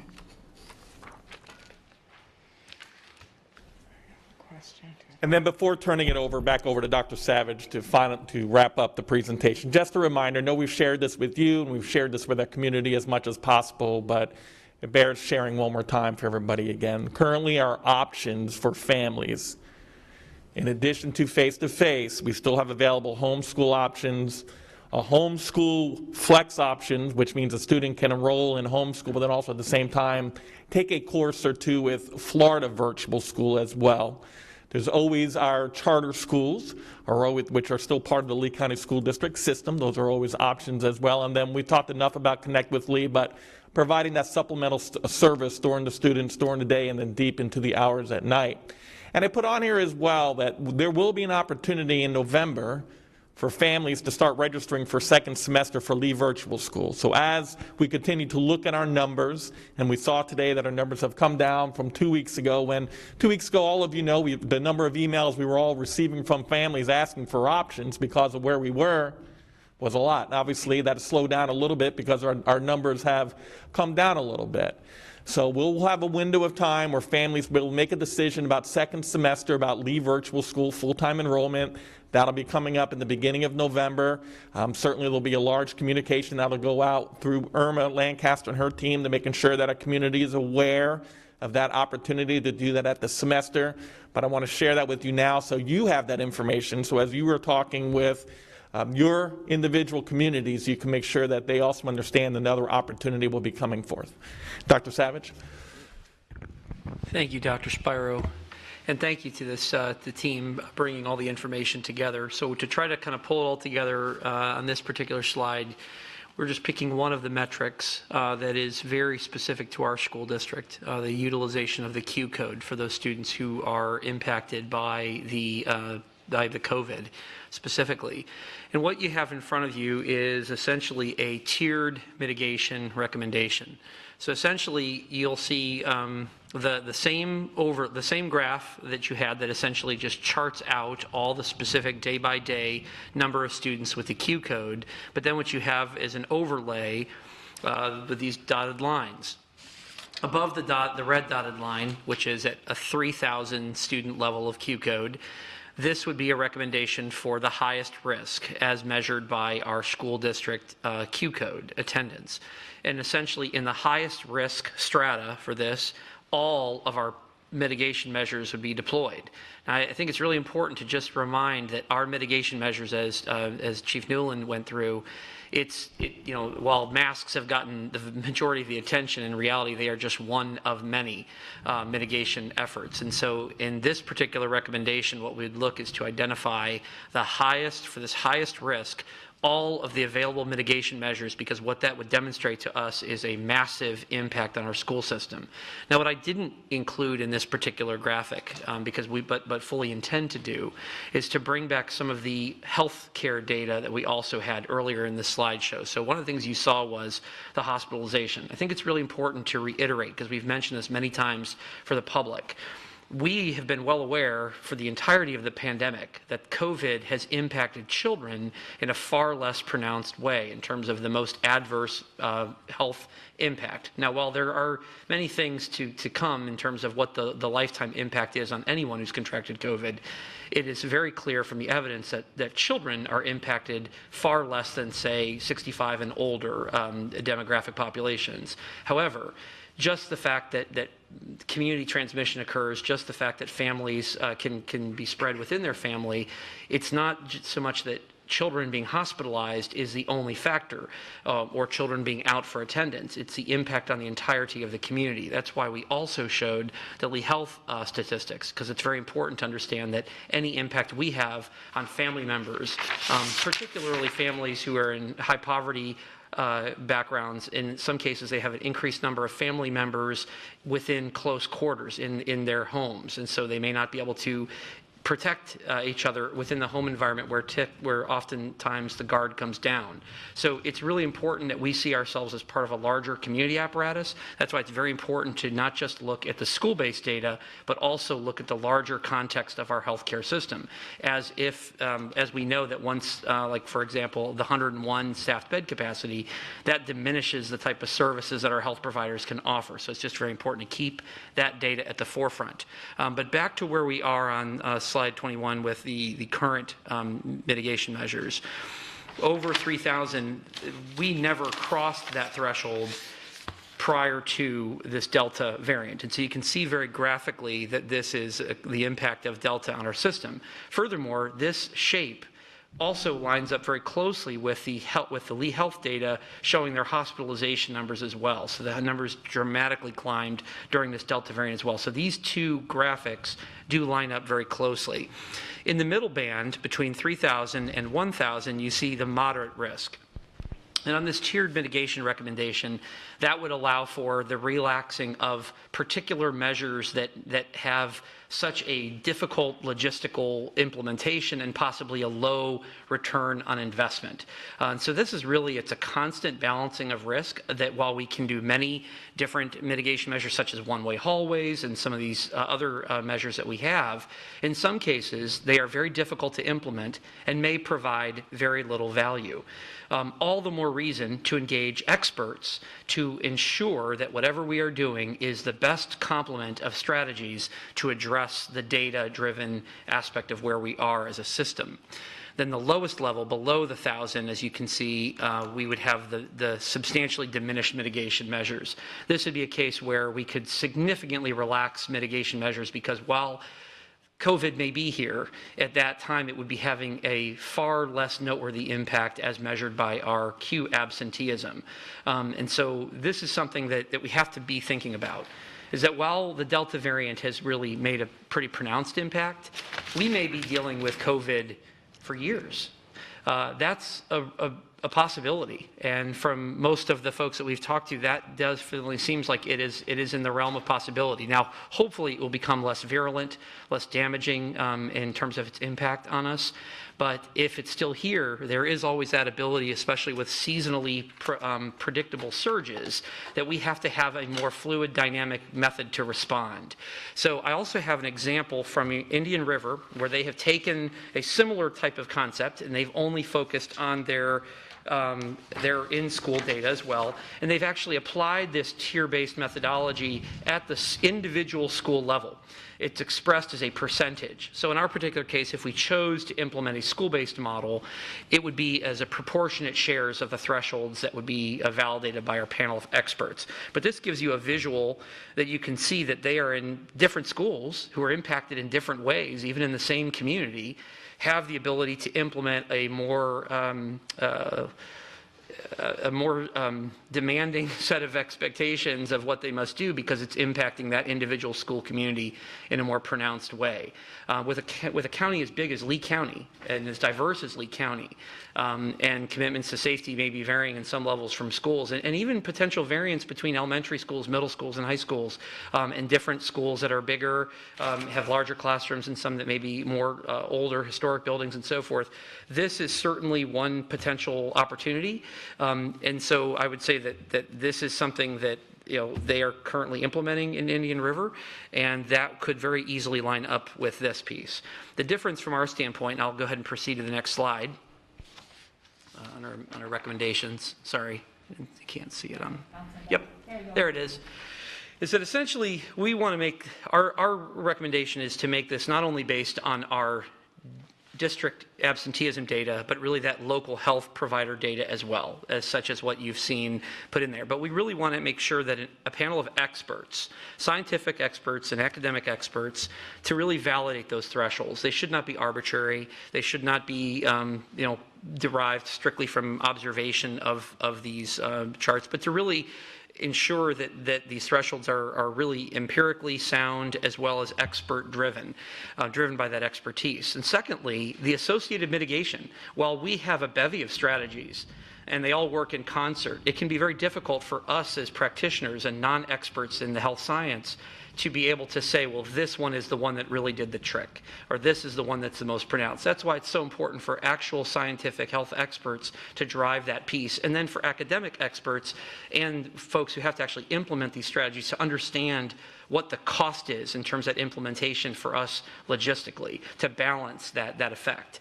And so the idea would be to quarterly then review these standards and see how our mitigation measures are performing, because this could be an ongoing piece. And so we'd want to bring this back to the board on a quarterly basis to look at how the schools are performing relative to these mitigation measures, to try to learn and ensure that if this is something that we have for years to come, that we can adapt as needed on that piece, as well as have those panels of experts continue to review this. The last thing I'll just say is we continue to learn all the time about this. If you recall, when the pandemic first began, masks were not even needed. In fact, they were discouraged that we shouldn't go out and get masks. That's not a part of it. And then surely within months of that piece, all of a sudden that guidance changed. Initially, they thought it was all about surface transmission and cleaning of surfaces, and that was the predominant way. They were concerned about food preparation and things along those lines. Then only months later, that guidance changed again and stated that, in fact, the food preparation wasn't nearly as at risk, and the surface transmission wasn't nearly as high. That was much more respiratory borne. So I think it's just kind of understanding that it's a fluid picture. It's always kind of, in our mindset, having it be data-driven and objective. That way it's never viewed politically. It's always viewed objectively based on this data science, data, and then a combination of that science as well, kind of driving those pieces. So with that said, we're ready to take questions. Okay, I know Ms.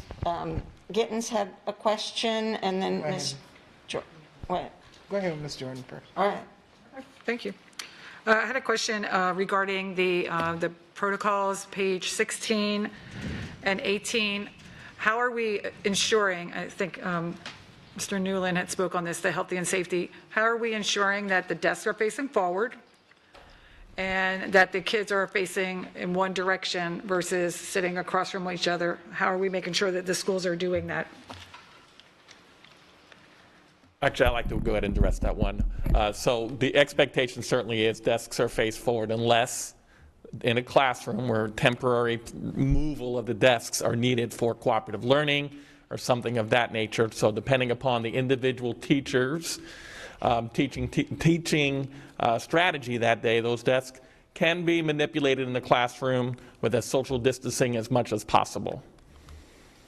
So we have this written here, but we're not expecting everybody to adhere to it. When we talked to principals, one of the things we said to them was the expectation their desks faced forward, but we still wanted to allow teachers, because one of the things we heard very loud from our teachers last year, where we really missed those opportunities for interventions and enrichments by doing small groups and manipulating the desks. So only when needed will that furniture be changed in the classroom, and then we're back face-to-face. But the normal expectation is face-to-face forward.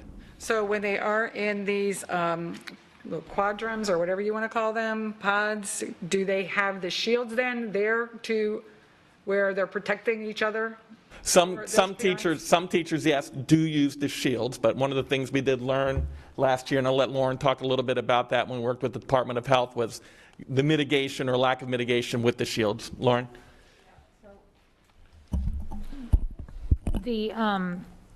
Basically what the suggestion was from the healthcare providers is that while they may protect to a bit, they're not going to prevent quarantining. It's more along the lines of what you're doing with the social distancing and making sure that kids have a seating chart so that we can contact trace if they're in those groups, that those were more effective mitigation strategies, more effective strategies than having dividers in between all of the kiddos. But the dividers are in fact, right, so the dividers are in fact, available, and if schools would want them, then we would be able to order them for them if that's what they wanted to do, per procurement and operations. Thank you, Ms. Dole. And then as far as the cafeterias or lunch areas, they're not learning there, so that would be something that I would assume that is across the board, that we are asking everyone to adhere to the same policy or procedures that we are stating that we're doing. And I think that if we're putting it out here, we need to make sure that that is being adhered to. And then my last question is, how many students do we have for, Dr. Spiro, how many students do we have openings for Lee Virtual?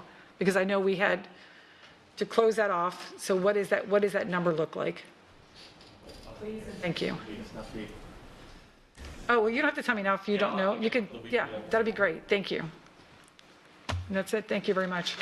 Just as a response real quick with the cafeterias, it does a little bit depend on the school and the population and how they can divide out, but the whole point of those grab-and-go breakfasts and lunch was to be able to have kids be able to go different places so that we were not packing the cafeteria, that there were other alternatives for kids.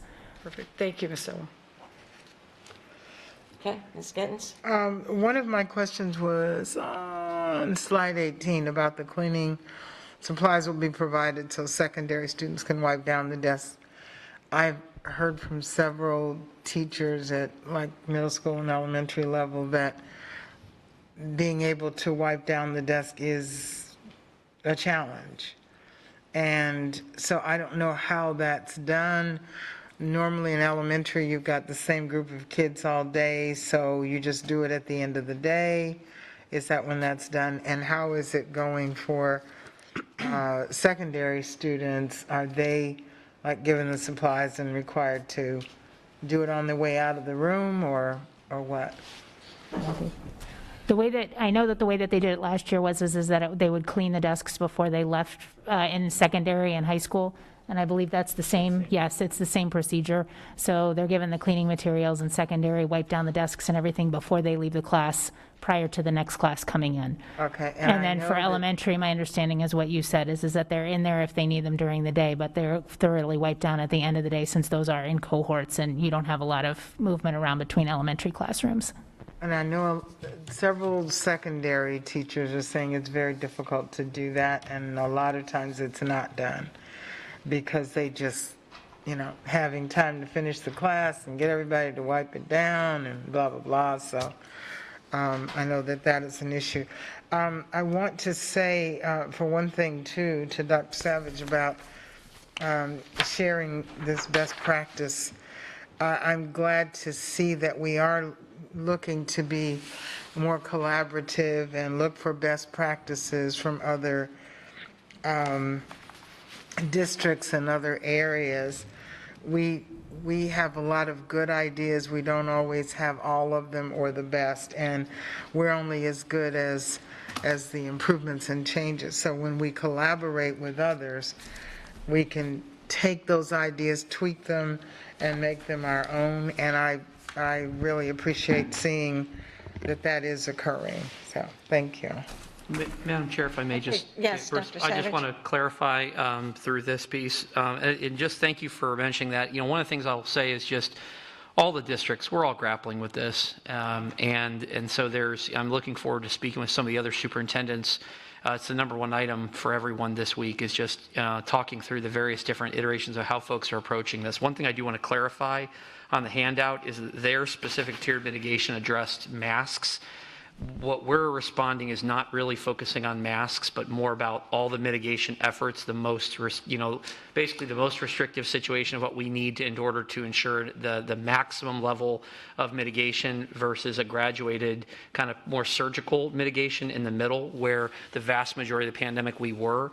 So really kind of tailoring those strategies down to the lowest level where it's diminished mitigation would be, some of the best practices we've done for years and years is just washing hands.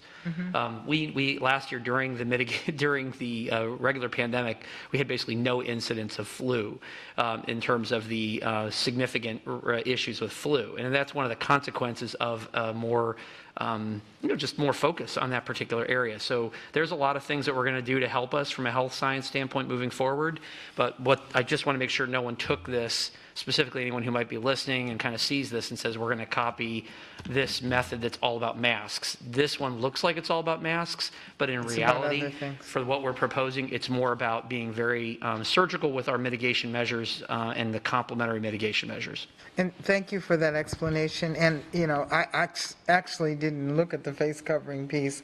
I looked at it as matching our mitigation slide. But thank you for explaining that. And it's another, like I said, example of taking something that they had for one purpose and we tweak it and make it something that we can use for our purposes. So that's what collaboration is all about. Thank you. Okay. Ms. Giovanelli, did you have a question? I did, just a couple things. This is actually regarding the safety. So the ventilation, how are we changing the AC filters and, who is doing that in the schools, and is there a protocol with that?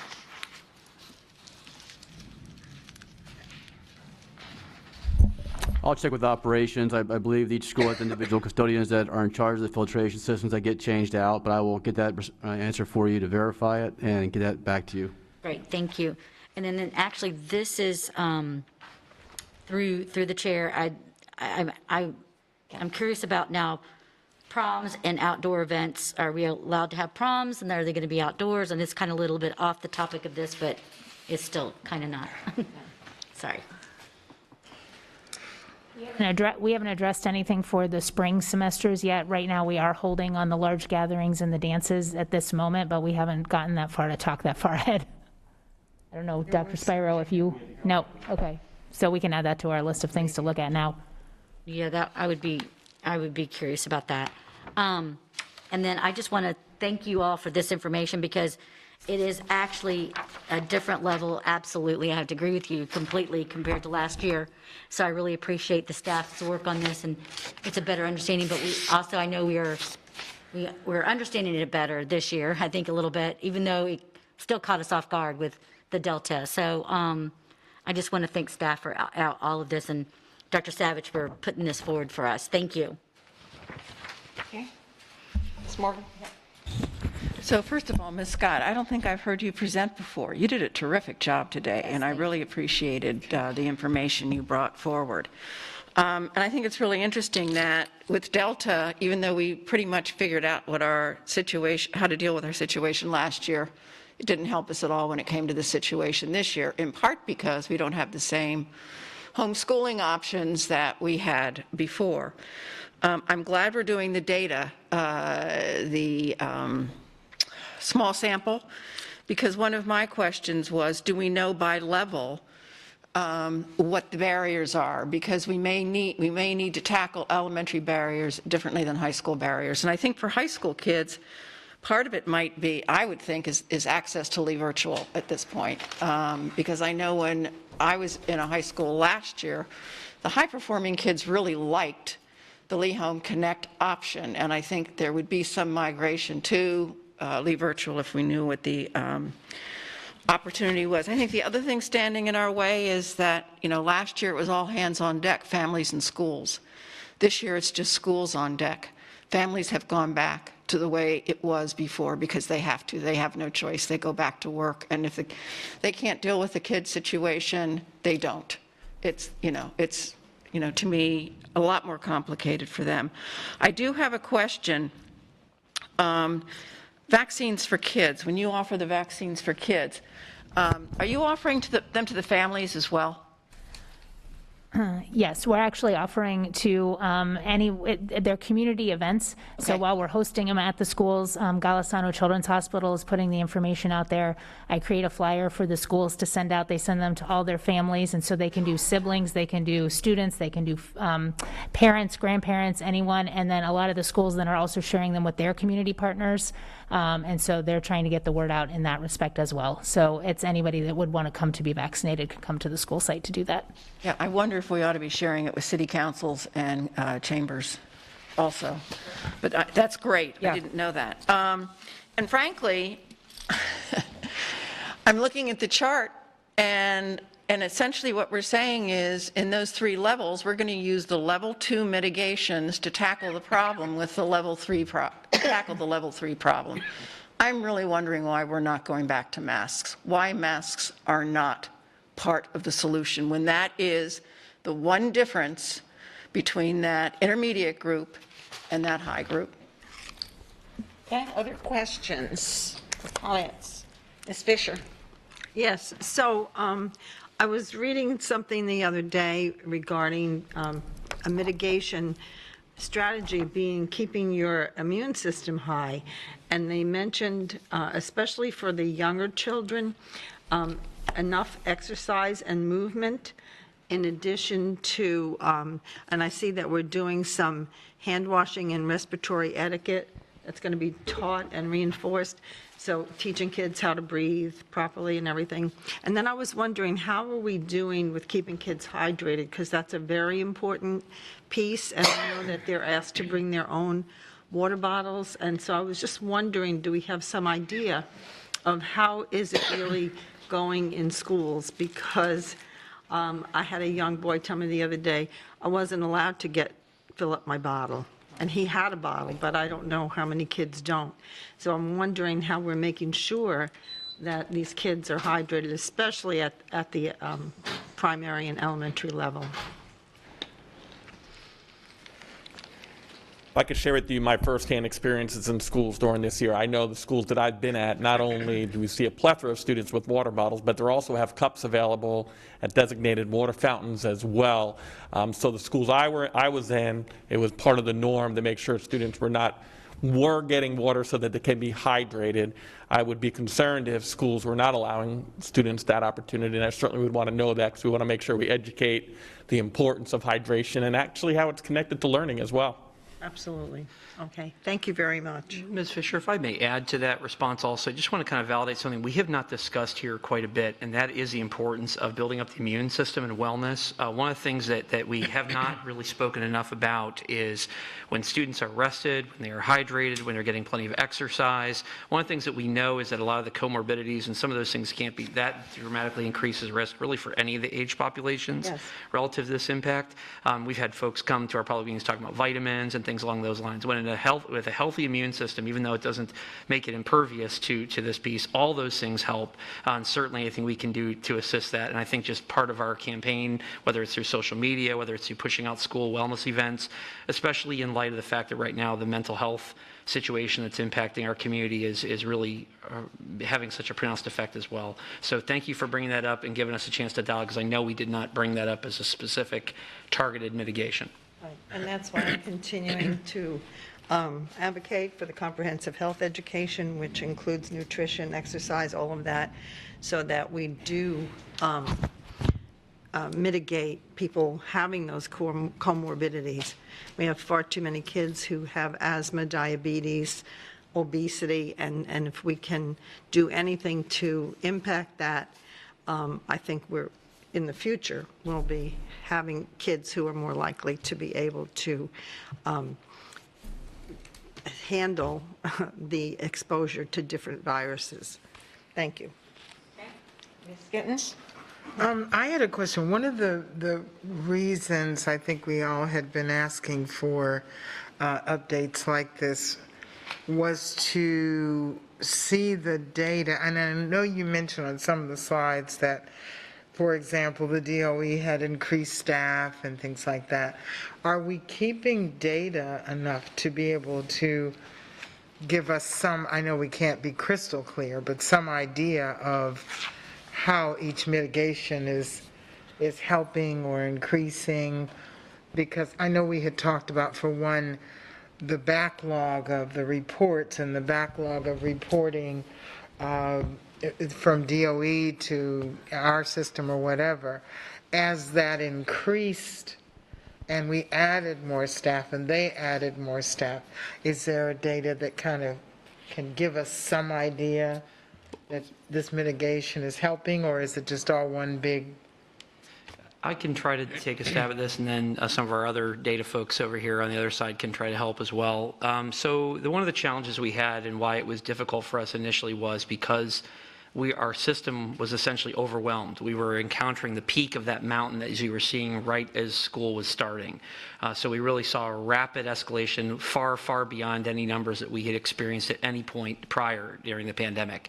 So it completely overwhelmed our systems in the sense that it diminished our ability to get valid data right out of the gate. And so while we had the access to the healthcare system data, that really demonstrated to us the impact that it was having during this seasonal surge. So that's something that's really important to distinguish here, is that while we saw the increase in our school system, it really mirrored the seasonal surge, and so it isn't necessarily been attributed to anything we are doing or not doing in the schools. It's very difficult to discern and separate from that seasonal surge that you see within your community. And it has different impacts within different age bands as well. So for us, it's looking at all of it, looking for what those patterns can tell us. Unfortunately, as it pertains to the complement of strategies that we deployed, it would be very difficult with the existing data that we have to be able to discern what specific strategy had what impact. We sometimes depend on studying other systems that have chosen very specific strategies to implement and kind of looking at them longitudinally. And that's something that we have to do and continue to do through the pandemic. Is there anything I'm missing on that for the team on the other side? The only other thing I was going to mention to your point, Ms. Gittens, about just collecting data is maybe a clearance rate for the CIRs that are coming in, that we might be able to start looking at that in order to help. I do know in talking with the DOH yesterday, they have put in a budget, our local DOH, to add 42 additional people to help with contact tracing and testing in schools. And so they're looking at hiring 15 epidemiologists, 16 support staff, 2 RNs, 4 LPNs, and 5 CNAs. And all those would be designated to the school district to help clear more quickly. And then last week when I was on the call with them, it appears that we are doing a good job of catching up, because when I talked to them and Dr. Savage was on that call about 12:15, and we were on that call, they had already assigned all of the CIR cases that had come into us to their investigators for that day. So everybody's definitely, we've made some good strides in that, but we certainly can look at some of those clearance rates maybe and get some data surrounding that. Even what you just said, those numbers, they're hiring this number and that number, is an excellent point to put out for the public to see, because it says that we were way behind. They see, the DOH sees that we needed to add this number of people, and it's a concrete number. I mean, we have set it up and down all the time that, they're behind, but to actually see they're hiring this number and this number and this number says, yes, there was a need and it is being taken care of. Yep, and those funds were just, they're waiting on the funds to come. They're waiting on, the check is in the mail, as they say, to be able to get those folks. So so we've known for a while, and they've been working on it. Just the data numbers and saying they're hiring this many, exactly. I think would put some people at ease that we are doing and working with them, and they're doing more. And my understanding from our part is that we have hired our first clerk typist to help staff the COVID room, and I believe in the next, Tammy, correct me if I'm wrong, week or 2 weeks, we'll have the other 3, so that we'll also have those 4 positions that we were going to look at hired as extra support staff on our end as well. Okay, and it's just a reminder to wait till you're recognized. Thank you. Oh, okay. Just a reminder. Anybody else? Ms. Patrica? So, thank you, Ms. Scott. I learned new things about the breakdown of our absences for students today. perhaps in the future, we could have some kind of a breakdown now that we're collecting staff absentee information along with what staff from the district is being pushed out to schools. That might be helpful for us to figure out from a staffing level where we are. I do have to say beyond that, I didn't learn a whole bunch new today. I mean, I knew what mitigation measures we have in place. On slide 21, how did we determine where to draw those lines? This is just an example of how we would do this. We want to have it vetted by experts. What it does is it charted longitudinally the peaks and the valleys essentially through the life of our Q transmission. And so it's based on standard deviation, medium range, then it's just shifted to the numbers that you see there in front of you. Okay, so we kind of randomly drew lines on a graph, and that's not informative to me. I've got some questions in terms of the ranking of the mitigation measures. I expected to receive some of that information today. What are the most effective mitigation measures? What are the ones we can do away with right now because they're ineffective and too difficult to implement? For example, the one-way hallways. I've heard they're useless, but I don't know that. I'm not in a position to know whether they're remotely effective at all. So I expected to hear some kind of a ranking of mitigation measures today and doing away with the ones that just don't work. In terms of buses, I've heard a lot of criticism of not opening the windows on buses. We can all hear the rain right now, and we all know the reason why we can't open bus windows at this time of year is because of a lot of rain. In addition, short turnaround time between routes, I think, makes it difficult for a bus driver to both clean the bus and open and close windows based on weather. Is there any other reason why a school bus couldn't have open windows, or have I covered the challenges there?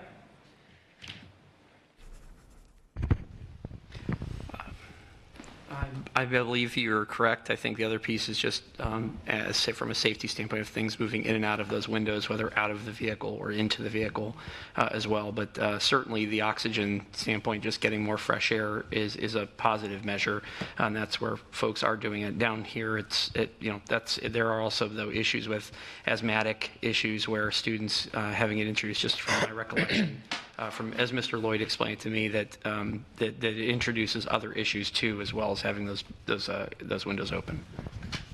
Okay, so vaccination encouragement for staff. I am hearing more and more often that the staff that is in schools and that is assuming more and more students in their classrooms because unvaccinated staff are being quarantined are really being taxed, and the burnout rate is really, really high.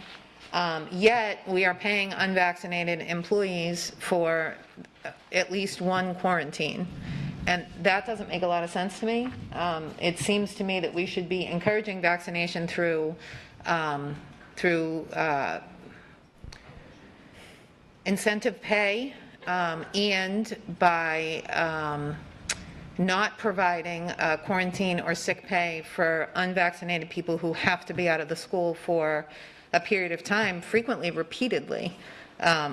So I have concerns about that as we work with our bargaining units. I can't approve an MOU that doesn't include some kind of incentive pay for a vaccine and only provides sick or quarantine COVID pay for vaccinated individuals. Why can't a parent remove a kid, a student, from from the home school, put them in Lee Virtual, and maintain that tie to their home school? Is that a state law? Is that a district thing? Why can't I, for example, if I look at my school and I'm concerned about high COVID spread in my school, and I decide I want to homeschool and use Connect with Lee until numbers go down, why do I have to remove my child from Pine Woods Elementary School, for example? Why can't I stay tied to that school and then return to that school when spread is less and I feel more comfortable sending my child back to school? My understanding is that you can remain, that you don't have that option removed if you can. But Dr. Sparrow, do you know off the top of your head on this one? This one I thought we discussed. that they actually don't lose the ability, if they choose to go homeschool, that they are able to preserve that association with the school. But Dr. Spiro? Well, thank you. I want to be clear. We cannot leave just to use Connect with Lee. Connect with Lee is supplemental learning. It's not synchronous. It's homework help. However, our current student enrollment plan does allow for a student, if they leave a school and then they come back, they are allowed to go back to that school in which they were last assigned at. So even through our own student enrollment plan, it is possible for a student to enroll in homeschool, and then when they come back, they are permitted to enroll back into their last assigned school. All right, so that's an area of big misinformation out there for parents. Parents want to, pull their kid out and homeschool them. And I know Connect with Lee is not schooling, but homeschool with Home Connect as a supplement to Yes. that. But they're afraid they're going to lose their seat in their beloved school. And that's not being clearly communicated to parents, because a lot of parents are continuing to do that because of the fear of losing their spot, if I'm making sense. And you are making clear sense, yes, understood. Okay, and we're going to need to keep on schedule, wind this down in. Okay, I only had one turn to talk and others had multiple times. Excuse me, I have you're a couple talking over questions me. left. What I'm going to say is in the next 5 minutes. So Ms. Patrica, go ahead and finish out. Thank you. Whatever you have to ask. Have we thought about mobile vaccination units at some of our bigger football games? Like, I know that there are some schools, when they play each other, they sell out and there's massive tons of people, and we could be advertising that in those communities and working with Lee Health to get that done. I'm a little concerned with quarterly updates on this, Dr. Savage, especially in the beginning. I don't know that we have.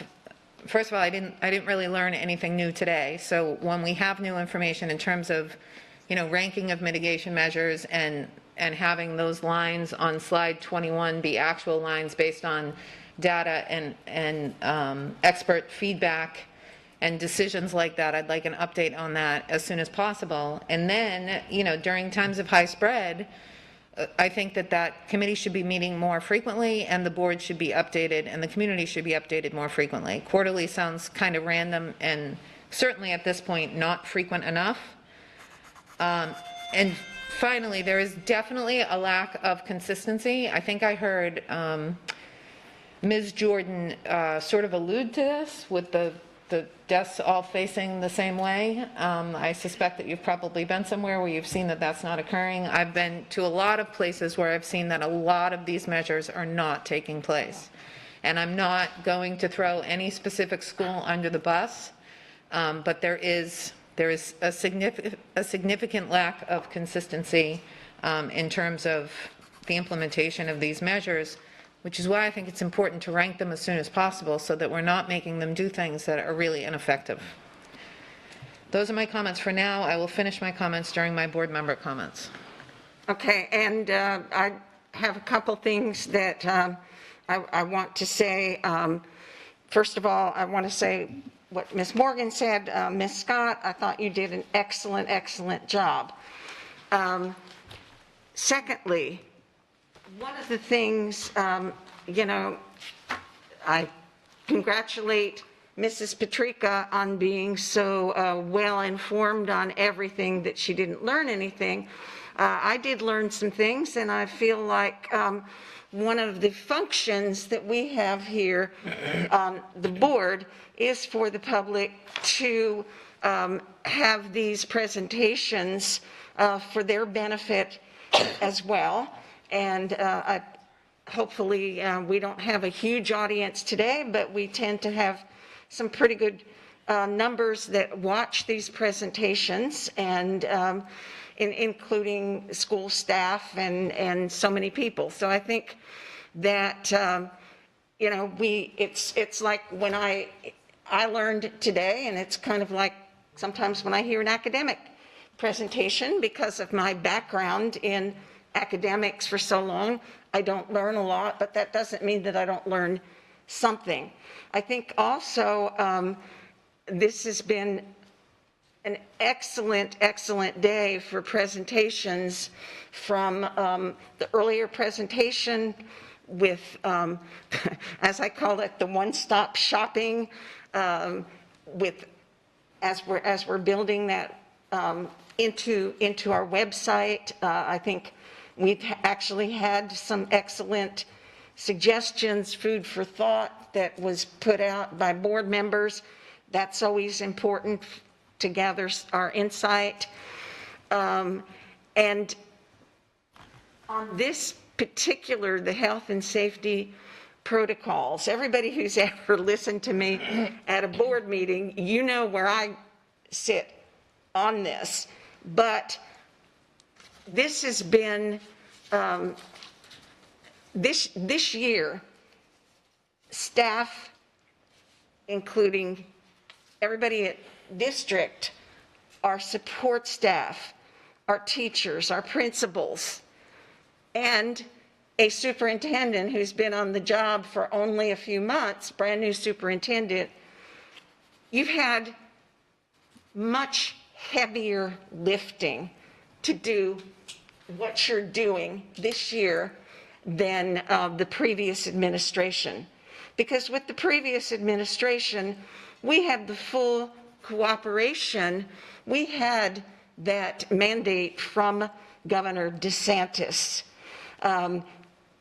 It's, to me, somewhat ironic that this year, when we actually had a huge spread, a much deadlier or more virulent, I will say, the Delta variant, that we didn't have anywhere close to the options. And that whole option last year, when we were allowed to have the Home Connect, not only did it connect the students whose parents wanted them to remain home, but it enabled at the beginning of the school year for us to have many fewer students in the classrooms. And I want to add one more comment about inconsistency. This isn't new. This isn't new that there's an inconsistency among schools in following things on COVID. Ever since I've been on the board, and I'm going to look right at Dr. Spiro because he and I have had conversations about academics and what's done in one school or the next. Ever since I've been on this board through the previous administration and this one as well, there has been a lack of consistency, and it is my personal feeling that we need to get a better handle on that, but that's for another day. So we are exactly on time. We still have public comment and we have board member comment, but I'm going to call for a just 5-minute break, and as soon as we come back, we're going to jump into the public comment and then finally the board member comment. So 5 minutes.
Okay, if everyone will take his or her seat, please.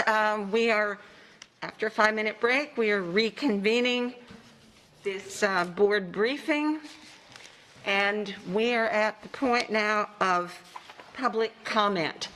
Mrs. Dupree-Bruno, will you please read the information on public comment?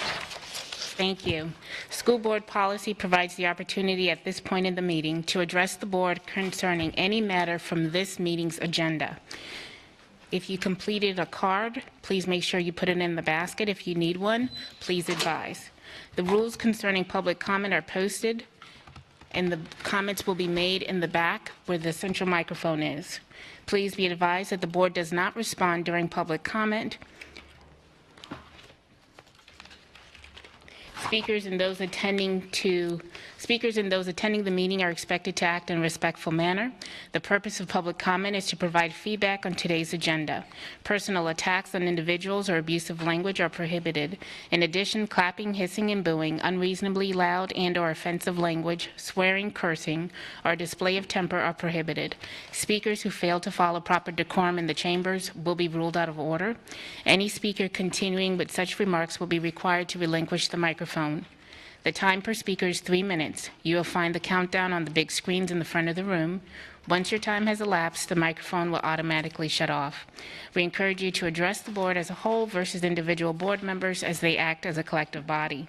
Please state your name prior to making your comment. Madam Vice Chair, we have 3 individuals who would like to make a comment.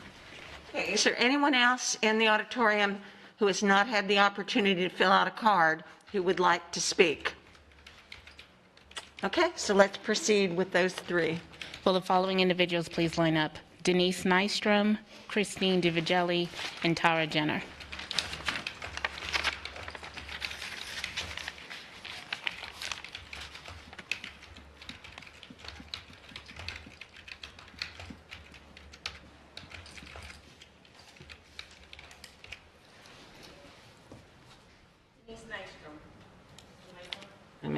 It's not on.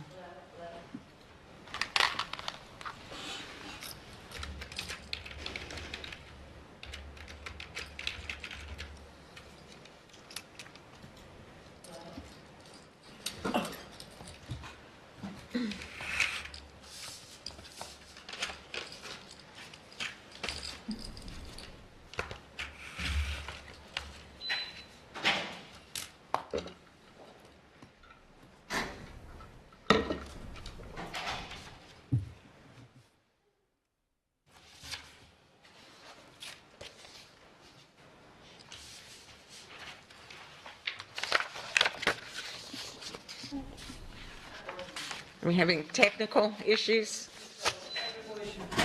Okay. Thanks for your patience.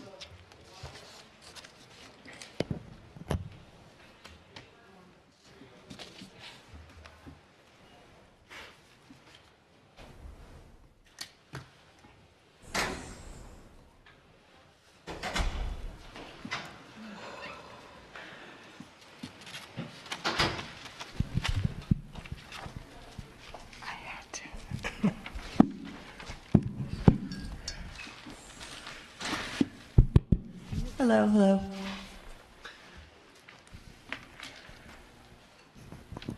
Denise Nystrom. With regard to the Parents' Bill of Rights, I think in a nutshell, this is what I am saying. The parents have not adequately been made aware of what the Parents' Right Bill says. There is no opt-in nor an opt-out, which takes into account everything that is in that law. This is not just about sex education within the framework of the health education curriculum. At the very least, have teachers sign an oath that they will not teach morality, that they will not discuss things that pertain to medical freedoms, because it is a fact that they are. Kids are being mask shamed every day. Kids are being shown videos that they should be vaccinated. Critical race theory is being taught, another subject. So what I'm saying is, I understand that you need to pass that policy, but that policy in and of itself is inadequate. Will you please put on the web link that was so nicely created, an opt-out or an opt-in form that encompasses all of the Parents' Rights Bill? And since we are talking about masks, the District 3 board member who pleaded, please, please, please make the kids wear masks, then went on Beach Radio, stood 2 feet from other people, maskless. Showed up at a football game, maskless, when it was rumored that all of her sons had COVID, and yet he played in the Miss football Nystrom, game. I'm gonna I stop did not you. call any names. I know, but you're Okay, talking but wait about, a minute. Wait a excuse minute. me, hold on, Please pause. stop the clock. Stop the clock. Pause. Ms. Nystrom, I understand you didn't pull anybody's name, but we're not going to talk Stop about the clock, anybody's please. children either. Stop. I'm not talking about anybody's children. In fact, what I'm talking about is a lose-lose for a superintendent that has tried to bring more ethics and integrity to this district in 10 weeks than it has seen in 5 years, and is continued to be thrown under the bus by a particular District 3 board member. So I am asking the board, please, please, please, stop addressing the superintendent in public like this. And I want to thank Dr. Savage, even though I don't always agree with him. Thank you, Dr. Savage, for the hard work that you are doing. It is truly appreciated. And I am tired of the games that go on this board and the few people on this board that have the integrity to stand up to the other people that will not stop playing these games. Enough. Can everybody hear that that's listening? Enough. District 3 board member, enough.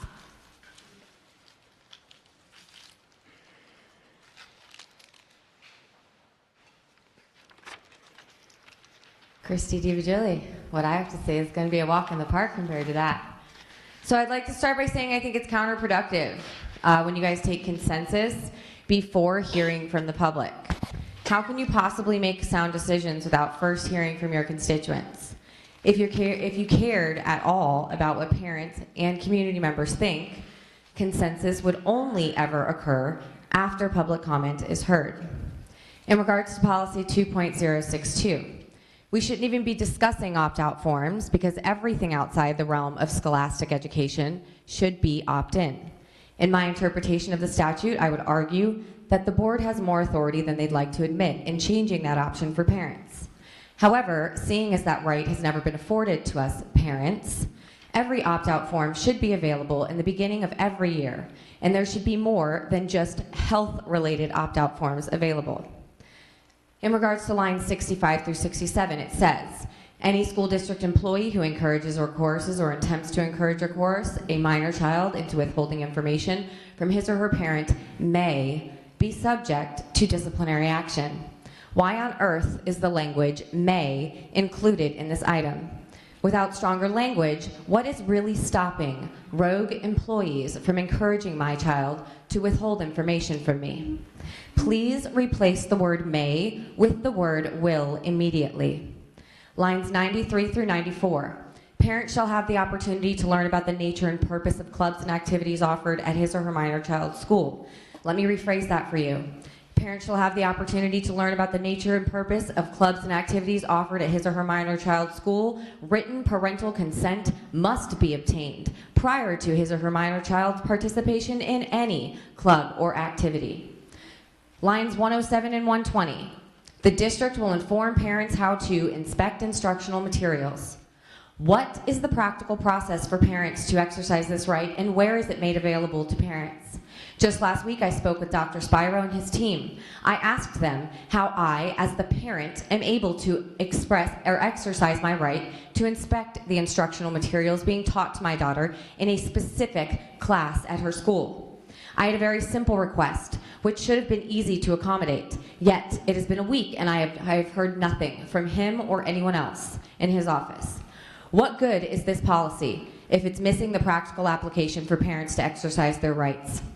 I don't even know where to begin with mitigation measures. The attendance tracking method was extremely inaccurate, which makes the data in the whole presentation off, and it is extremely misleading. And the slide with the proposed mitigation measure regarding face coverings, every color, including red, needs to include parent opt-out. Nothing changes the rights of parents. Nothing. They are our rights, and we will defend them legally if necessary.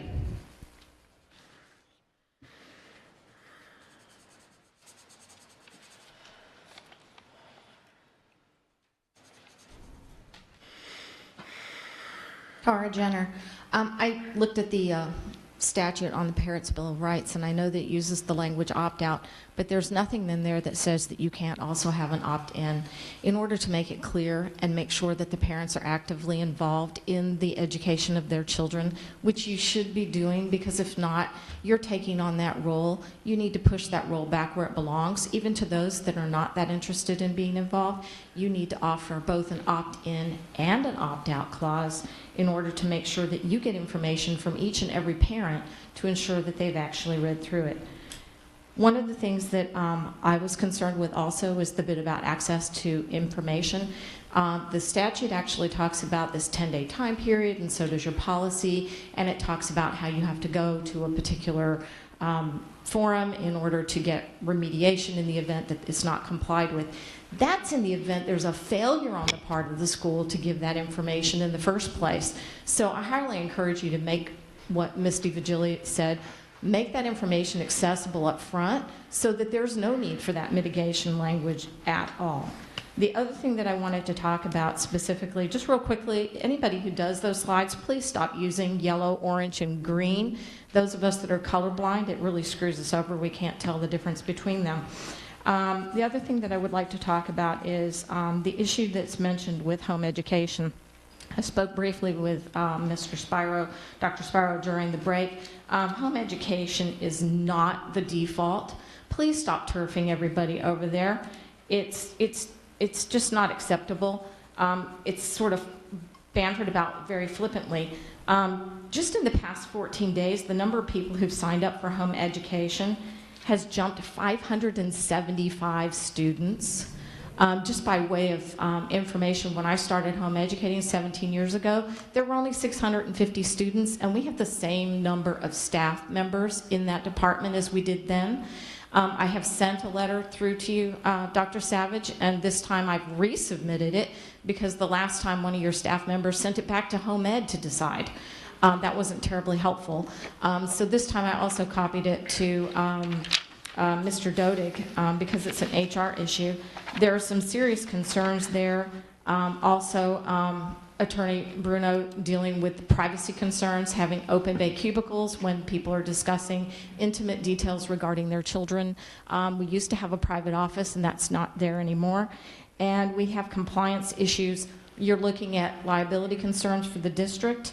It's currently untenable. The only good thing I can say is with the children facing forward in the classrooms, you're actually giving them an opportunity to have binocular vision and stereo hearing, which from a cognitive standpoint is a bonus and should probably stay even after COVID is gone. Thank you. Okay, thank you to three ladies who spoke. We do listen to your comments. As a former teacher, I do want to make one comment about the opt-in, and this is separate from the idea of opt-out, which is part of the statute.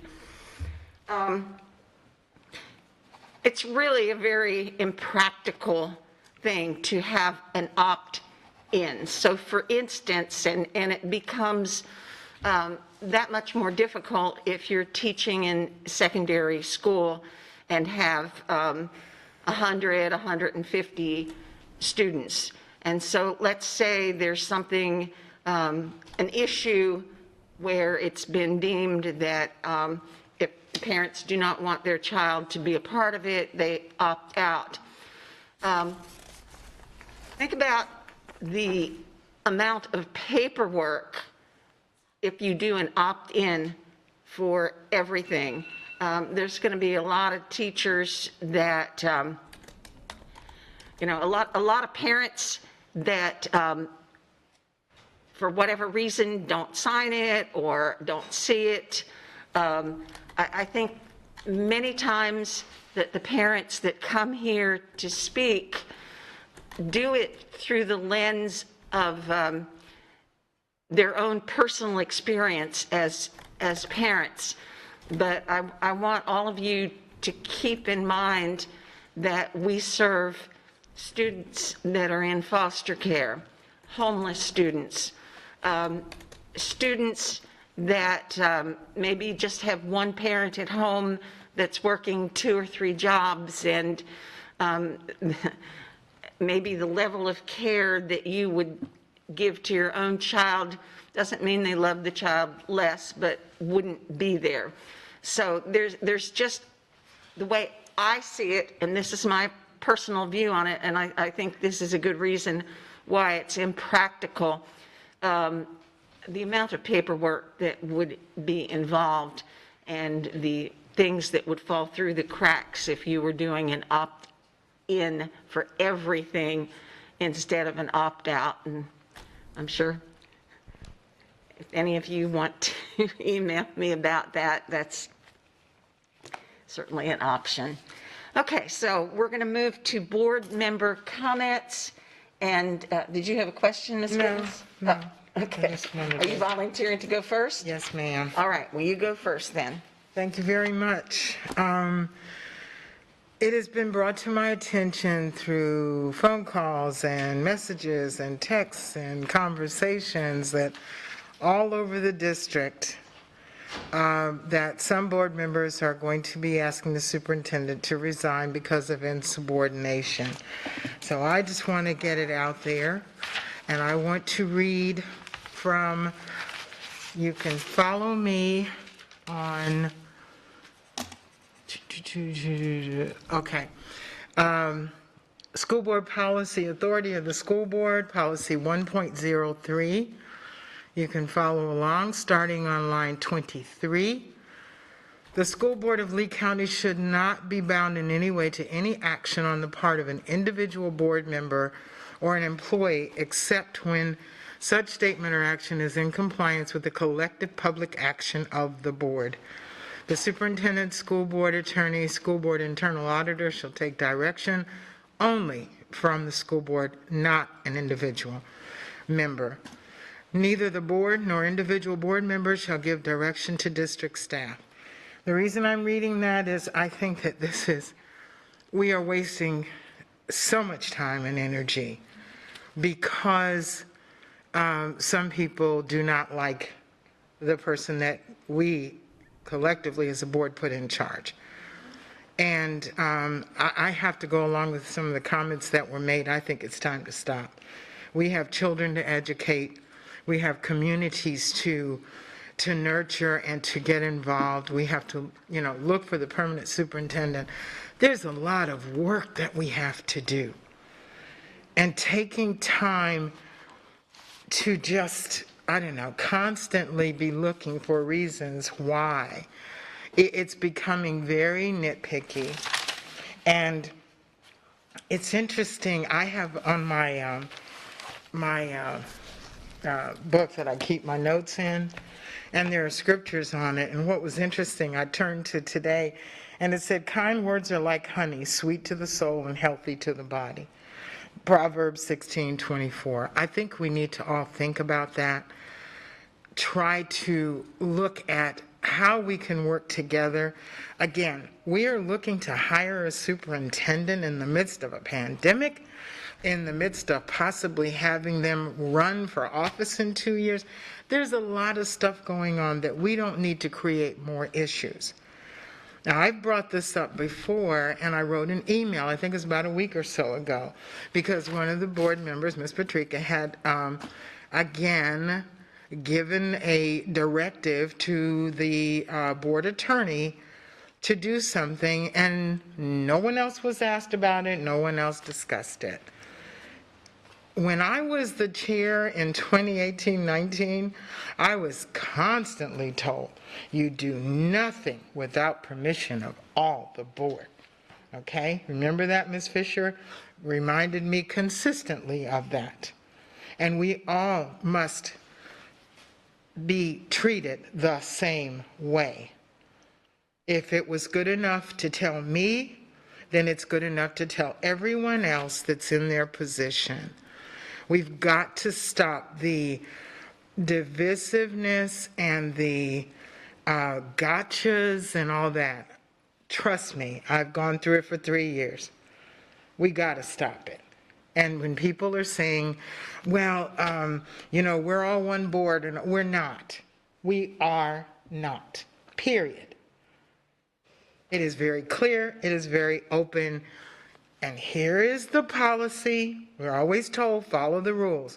Policy 1.03 says, we have to all decide on this. And my concern, I was glad to see actually the email from Ms. Vaughn, because obviously there's all kind of undertones going on and groups getting together and deciding, do we have the votes and can we do that? Stop. It's illegal. It's against sunshine to make a decision of what's going to happen. We have a superintendent for however long that is. The rights and responsibilities and the respect. And that not only goes for the board, but staff that are doing the same thing. He is here until someone else sits in that seat. And I don't have this on my notes. I don't know. I just prayed and this is what came out. But guys, we need to move on. We are not making ourselves look good at all. If I were someone looking to come to this district, seriously? If I were looking to work as a staff member here and all of this is going on, I've been on the board for going on a little over 3 years, but I've also been in this district for a long time. And I know how it works. And it's got to stop. Somewhere, sometime, somehow, someone, and I'll give you one quick thing.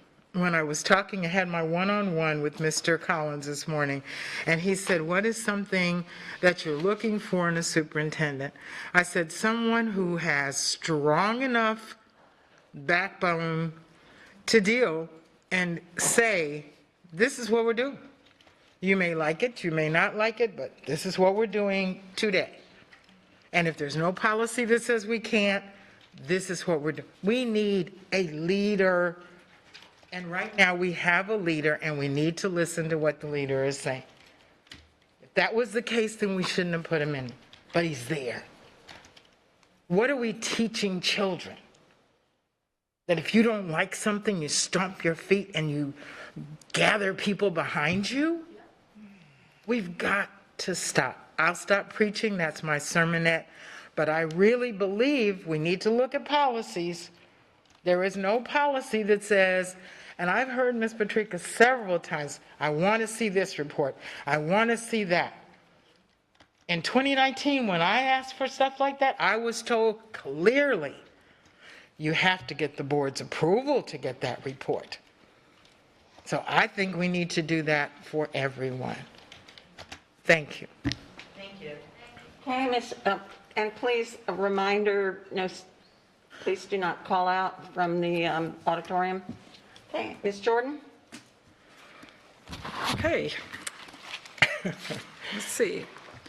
Well, I wanted to on a later note, I've contacted Mr. Lee regarding the coaching, and I asked him to send us forward some information that we could bring back and have a vote on it that was for them to counsel the board.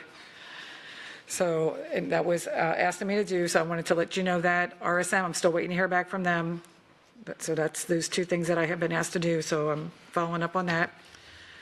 And I know Ms. Giovanelli hasn't been here, and I know you wanted to talk about committee assignments, so I don't know if this is an appropriate time or to speak on that. Yeah, go ahead, if you have information to share. So, and I know Ms. McClung is here as well, because I asked her if she could be here, so that way if you wanted to get on one of these other committees, that we could have that conversation, and because I'm willing to give you a curriculum. I have enough to do, so that would be, I would love to let you have that, Okay. if that's something that you would like to do. I'll Okay. take it. Easy, done. You're Thank done? Okay. Thank you. Ms. McClung? So then I'll keep the insurance task force and curriculum. Yes. Thank you. Perfect, thank you. And you'll just bring back the information, the first meeting's coming up. Oh, yeah, I need the dates. Okay, we'll let you know. Thank you.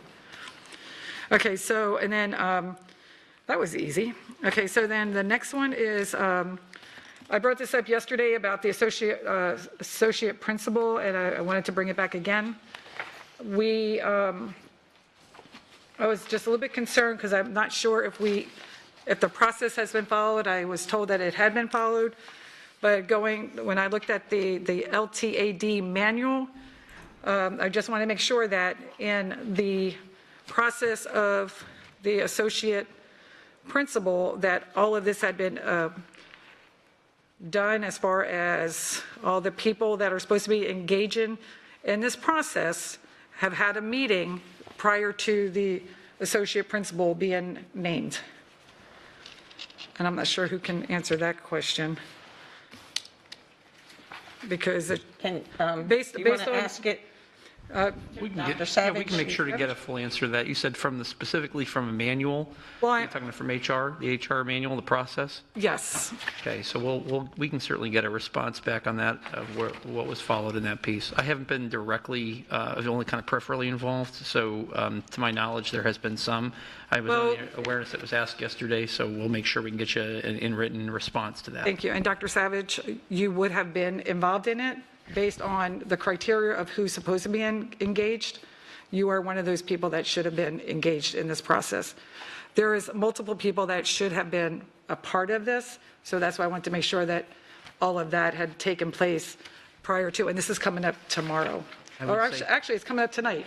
Peripherally, that's why, I mean, there's definitely some awareness of it, but I just wouldn't want to capture and speak for every step that's happened in reporting it to you, but definitely there's been some involvement of myself, just the awareness of when, the timeline, and some of those pieces, but I wouldn't be able to speak to every detail of that piece, but we can get you a comprehensive answer to that. Okay, because as I said, and everybody's talking about the process, we need to make sure that we're adhering to processing policies, and this is a whole process of what is supposed to be taking place for that. Madam Chair, can I just make one quick comment on what she's saying? Please. Go ahead and finish, Ms. Jordan, and then just hold on. And then thank you. And then my next item would be to, if I may, through the chair, regarding the letter that we received and the matrix system. I would have loved for Ms. Harrell to have been here to explain that metric system to us on how we come up with the pay. But when I looked at what we signed as a board, and this is February 2021, and the market rate schedule, it clearly states on here, funding is not available to support moving positions to the market rate for FY21. And then parentheses, 2020 through 2021 school year.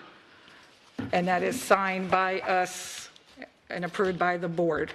So I'm trying to figure out how are we looking at, and then I looked at the rates as well. The market rate for executive position is, I'm sorry, the 128 is the maximum rate. It's not the minimum rate, it's the maximum rate for executive position. And then it says the medium rate is 153, where the medium rate is 136, not 156.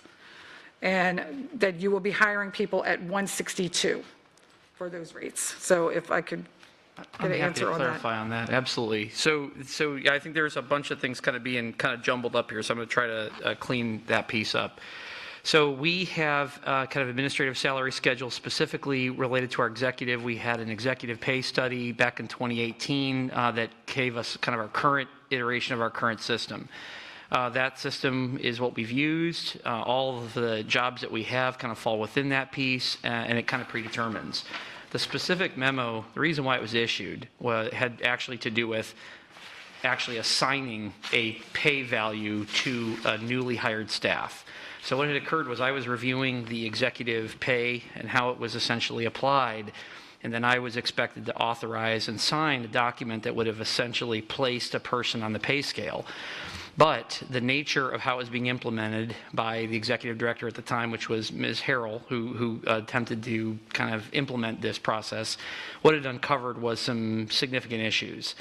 And to me, it was just a total lack of transparency in the way that the system was being applied. And so I did a thorough review of the entire executive pay. I also went through, and what Ms. Harrell was able to find was a blank matrix. The blank matrix did not have an associated rubric, and when I asked about recently applied, where they had allegedly taken the matrix and applied to then create an output that would have a person and their actual salary level, they could not find examples of that form being actually applied to any of the recent hires.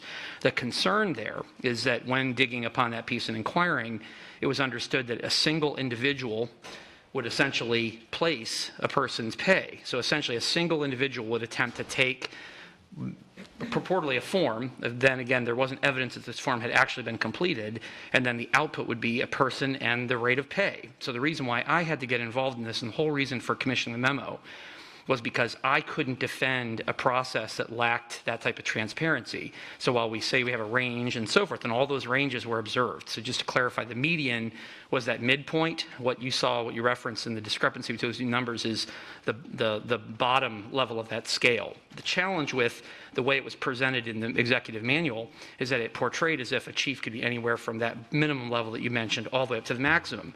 But when pulling those actual data, nearly every chief was very close to the maximum value. So if it had been applied the way it was, the methodology that was being portrayed, and there was no corresponding process document to actually explain in detail specifically how that matrix was to be used. And so the methods that were being used were certainly not empirical, and they weren't at all rooted in the same methodology that was even applied in the executive study. So rather than me arbitrarily and capriciously picking someone's value and then being stuck having to defend something that I simply could not defend, I had to instead make it transparent so that there'd be a clear awareness that at which point it can be deeply and thoroughly reviewed, and a more defensible methodology applied, utilizing the same information. I could not, because essentially I was going to have to just pick a number and say, this is how much we're going to pay you. And on what basis could I do that? And so I wanted to use based on past applications of how this was done, so prior ones were done. What this also necessitated was I pulled the payroll report so I could see the full gamut of how this was done. And what I found was that there were executive directors who inexplicably were being paid less than directors even.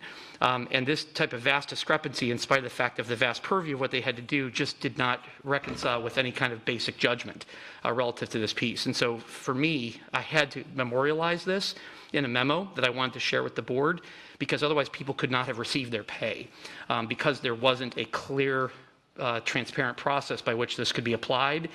And I just felt that if I were making that judgment on my own, people would call into question, how did you determine how to pay this? So I shared the method and all that piece with everyone transparently, and not just with you, but the entire cabinet, the entire chief. So there was an awareness of the pay equity issues that we experienced.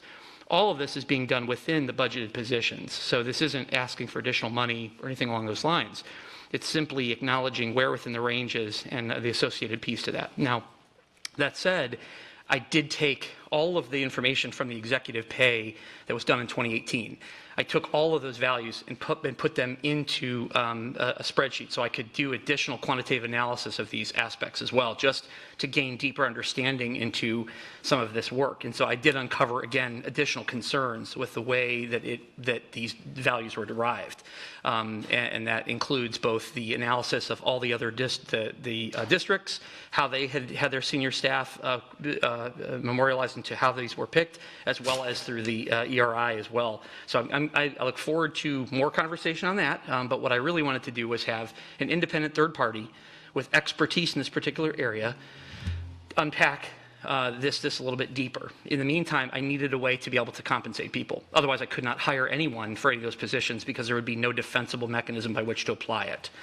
So I hope that answers the immediacy of why I needed to have a memo in place so that people could actually be paid for the work they're doing.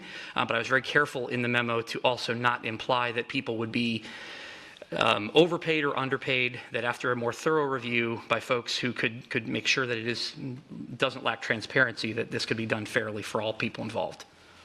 But does that not constitute, are we violating labor laws? Because when you're bringing in this executive at the maximum, where are they to go? What happens in a year from now? There's nowhere for them to go because now you've just brought them in at the same level that you're bringing somebody that has been here 2 or 3 years, and now we're bringing you in and you're going to make the same amount because that's what you're starting them off at the maximum? Yeah, I can answer that. So essentially there were 3 executives that weren't being paid the maximum. That was one of the first things that caught my attention, Ms. Jordan, was that all of the executives were paid at the maximum with the exception of 3.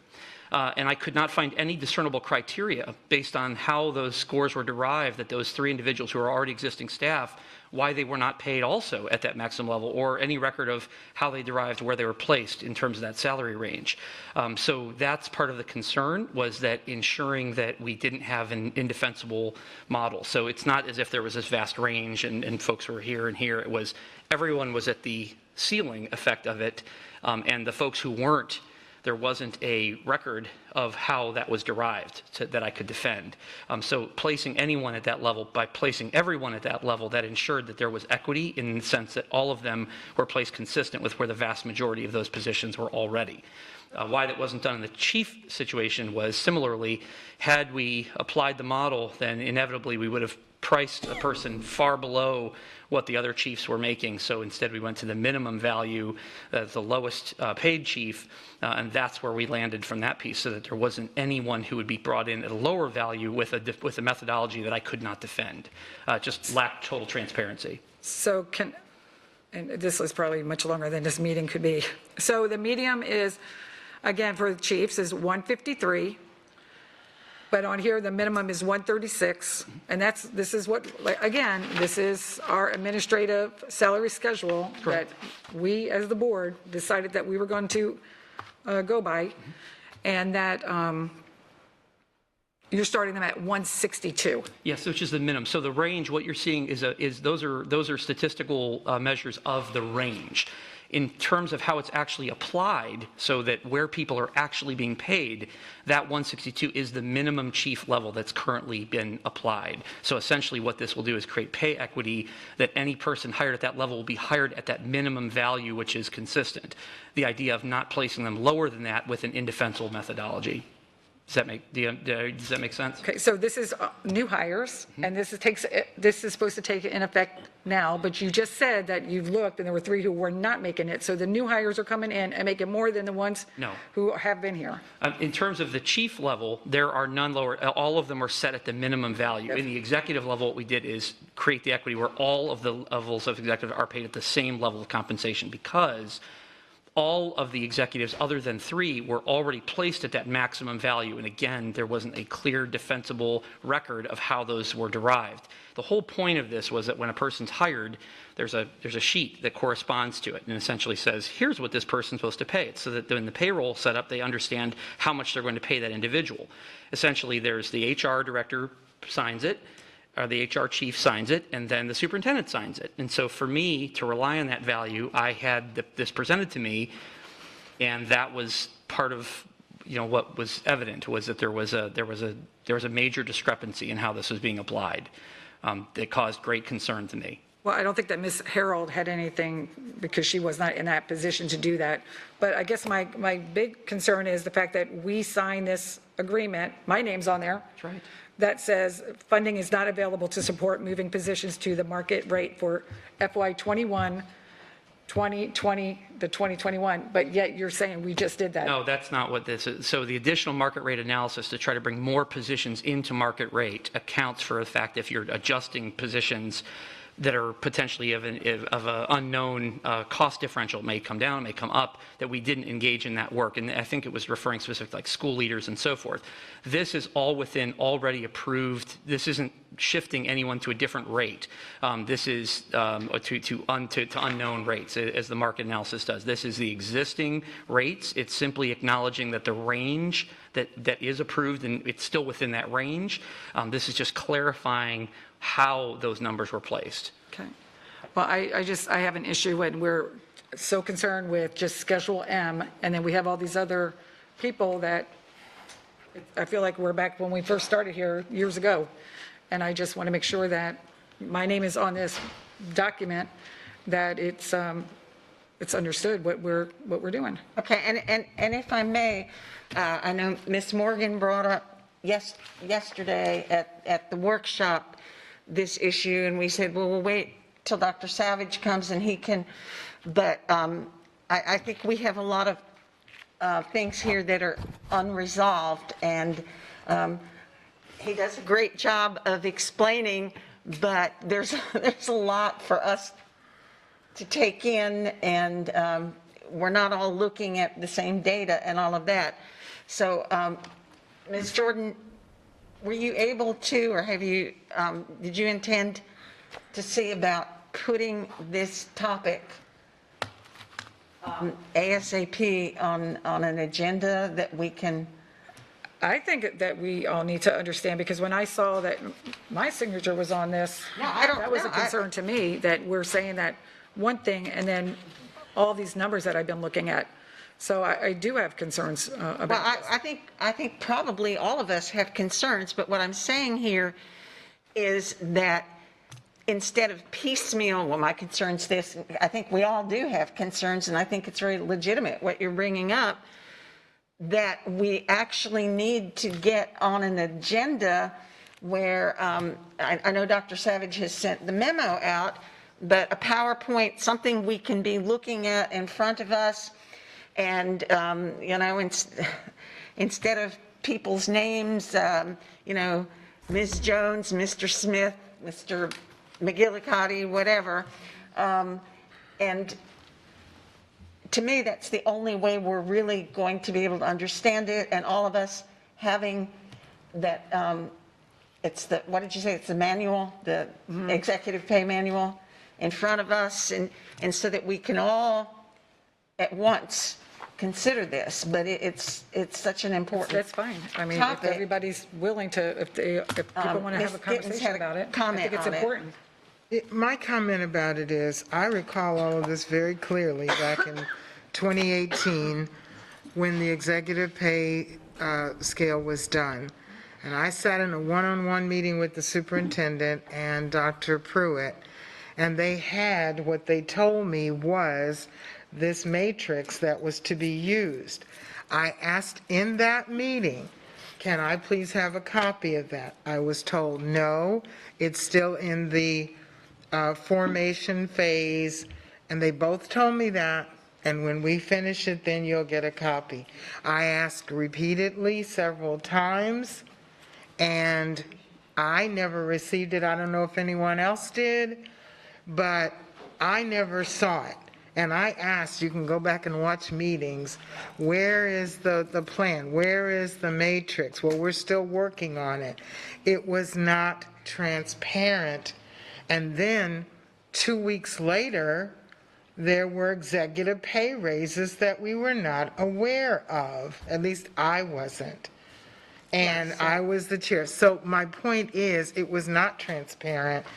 If Dr. Savage has unearthed all of this information and still hasn't found it, we never got it. So, and the other thing I want to say on the other comment you were making about the associate principal, we were told, and I remember because I fought it, I didn't think we needed another level, but we were told that there were only going to be 2 as a trial situation to see how it works.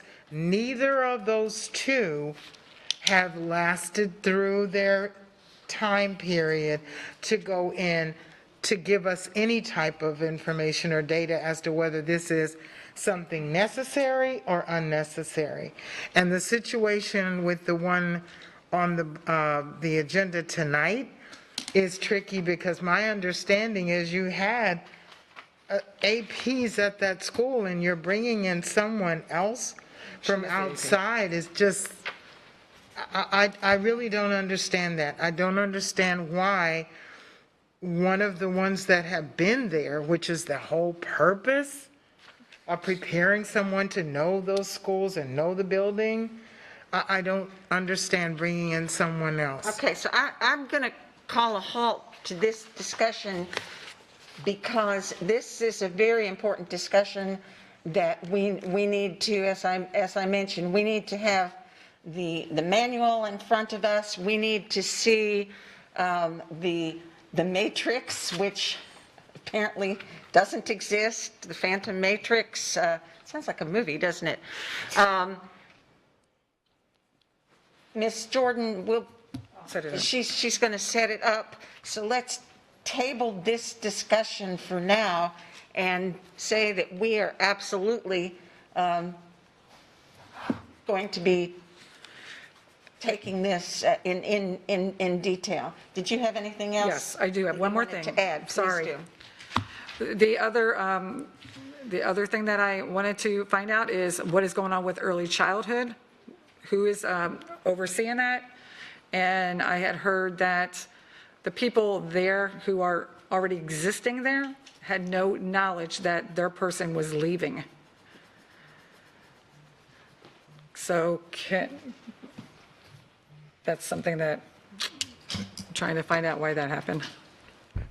I can attempt to respond to that. The early childhood, the person who is holding down the fort administratively at the top level until a person is permanently hired there is Lynn Harrell. In addition to her duties, she is helping to just steady the ship and be with the people there just to ensure that they are at least they have that top level leadership. Her expertise is not in the area of early learning, but she is a leader of many different levels and is also able to provide some level of just continuity and onboarding and support for the leaders that are already there until a permanent person is hired. It's already been advertised. It was in the second. It was already advertised last week and the week before. They do believe they have some quality applicants in there as well, and so she is not only going to help with that piece of it, but also ensuring that the person who joins is onboarded. I would have to check on Dr. Burr, because Dr. Burr was there prior, why it wouldn't have been communicated that she was leaving. I'm not sure. Typically, the outgoing leaders do handle that piece, but I can verify that and get back to you on that. And I think that shows a lot for a leader, especially if we have them as that person, because when you're hearing that staff is finding out from reading the board agenda, that to me, it's unfortunate. That should never happen. They should already know, because they should be happy for that person, not going, I'm reading this. So, and then my other question would be then, if Ms. Harrell is doing this, how is she doing her executive, because she is as well an executive in HR, how is she managing both of these, now she's got two jobs? Yes, I would say she does have extra duties, similar to what she had been doing prior to Mr. Dodig joining us. She was really helping to meet and lead with all the directors, and so she was able to manage that while she was essentially holding down the HR area in that time period. So she no longer is doing any of that. Instead, she is administratively assisting the piece over early childhood. And she and I are checking in on a regular basis to hear how that's going so far until a permanent person is in place. So they have already been advertising that piece. So you've taken her from her job here when at one of our meetings, you said that they were working together? Sorry, she's still in her job. Okay. She is still in charge of professional development. She's not in charge of the HR area. I asked Ms. Harrell temporarily to step in and hold down the HR, including supporting all those strictly until we had someone permanent in place. She did an admirable job, an excellent job supporting the leaders that were there. But as you're seeing with examples such as the executive pay and some of these other issues, there were significant issues that really needed that expertise as well to address them. There's just HR is one of the more important divisions within our area, so it's pretty significant. And so she's no longer doing those additional duties that she was, because Rob is now doing them. So that is what's occurring now. Okay, I just went for clarification. We spoke about this a couple weeks ago, that there would be, the two of them will be working hand in hand there, that they were staying there, and that's what you said when I asked that of you a couple weeks ago. I think it was the 26th maybe, I can't remember the exact date, that there would be two executives working hand in hand in that department. Just to clarify, So I they are wanna make still sure. working hand in Okay. hand, but Just they are wanna make not sure. working hand in hand for the same responsibilities. Correct. Ms. Harrell's responsibility is not to supervise HR or administer over those directors. That's not her job. Her job is over the leadership professional development side, but very specifically. So while they do work hand in hand, I would say that's Mr. Doty works hand in hand with all the leaders in that particular area. That does not mean they are joint. I just want to clarify so that there's no continued misunderstanding on this, that it's not as if the two of them are jointly in charge of HR. Mr. Dodig has a specific job description that outlines what his area of responsibilities are in that HR function. They are both executive positions, but one has a responsibility for that HR apparatus in an administrative level, and one has a very specific job description for professional development. So just want to make sure that's clear. Like, they certainly work hand in hand, but that doesn't mean that they have the same job duties. Their job duties are fundamentally different. Just want to make sure that's clear. All right. I could go on forever, so I'm just going to stop right now. And Yeah, because it would be nice to try to finish by 5, since we have the art walk, the gallery walk that we'd like to do, but, is that, Yep, I'm fine. okay, Mrs. Patrica? So just to update the board on some of the things I've been doing, I had the FSBA Legislative Platform meeting up in Kissimmee, where we put together a tentative legislative platform for FSBA that I believe will come in front of the Board of Directors in October for approval. I was pleasantly surprised by the lack of desire by anyone in the room to discuss or take a position on more controversial issues. It was all very education focused. It was all very budget focused. It was all very early childhood focused. It was all what we at this table would support. So like every one of the 7 of us, I believe, would support. So it was really, really good. They also have 2 new employees. They have a new lobbyist and they have a new engagement person. I don't know her title, but so far, my understanding is that they've really hit the ground running and done a fantastic job. So when you call up there, you'll be talking to new people. I had my first meeting with Ray and Associates today, and I thought it was very, very productive. I was impressed by the depth of questions they asked and sort of their knowledge of the process. I said a few things, and they knew what the pitfalls were and what the potholes could be in a superintendent search, and that was very encouraging. I did have an EDAC meeting. Dr. Sparrow, do you have any idea what we talked about in that meeting? I'm brain farting on it. Executive District Advisory Council, do you have any idea what the executive? School accountability, that's right. That's going to be our next topic. Thank you. Dress code. I received an email from a young lady asking us to look at the potentially sexist nature of how we institute our dress code. And I would like to take the temperature of the board to see whether we want to direct the superintendent to do that. I don't know how to do it. I don't know if we get groups together in each school and have them come forward. I think it needs to go beyond our student advisory council. I know that's not what it's called anymore, but I think it needs to go beyond that. I think we really need to engage more people in each school. And I think the kids really should have a say in this. One of the examples that I saw was girls are not allowed to wear tank tops and boys are. And while I personally think it's just personally don't like to show my arms in a professional setting, I know that it's acceptable today. So we need to update our dress code, and we need to make sure that it's being enforced equally instead of it. So may I ask, Madam Chair, for a consensus on whether we want to direct the superintendent to evaluate the dress code and involve students in that process? Yes, what I was going to add, would this not be more appropriate for a workshop in which we take a look at this issue. I was thinking that a lot of these topics are when we have our workshops and we're asked, well, what additional topics do we need to take a look at? All right, so you want to direct the superintendent to investigate? Can you be a little To more? involve students in potential changes to the dress code. You have a question here. Okay, I'm a little, We do the dress code, I believe that's, every year we look at the code of conduct and the dress code. Right. Every year we go through Exactly. that. So that will be coming up again and they'll start that process probably, and then, I don't know, it seems like they're doing it constantly. So that could be something that could be added to that, is to get more information from students at schools versus where they're already receiving that. Because in the middle of the year, I don't know if you can change the whole book.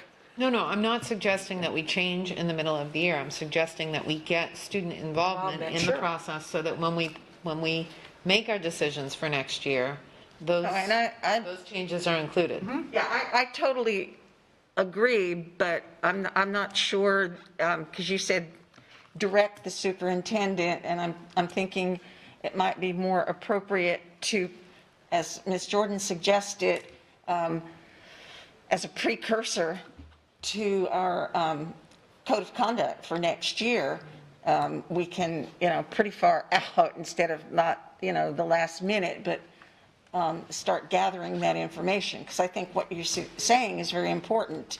Ms. Giovanelli has a comment? So I'd just like to add, I would suggest that we task the student advisory to do a survey. They can make the survey at student advisory, and they send it out, and then they can go into the code of conduct at the time, go back to who does the code of conduct, Brian Mangan, and he gets that survey and implements that into maybe the new code of conduct. So that's getting the students involved.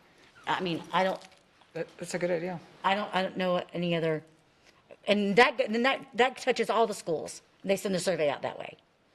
Okay, just really brief, okay, because Ms. Patrica brought it up and she wanted. I can tell you that the Student Advisory Council is not going to engage every group of students in a school.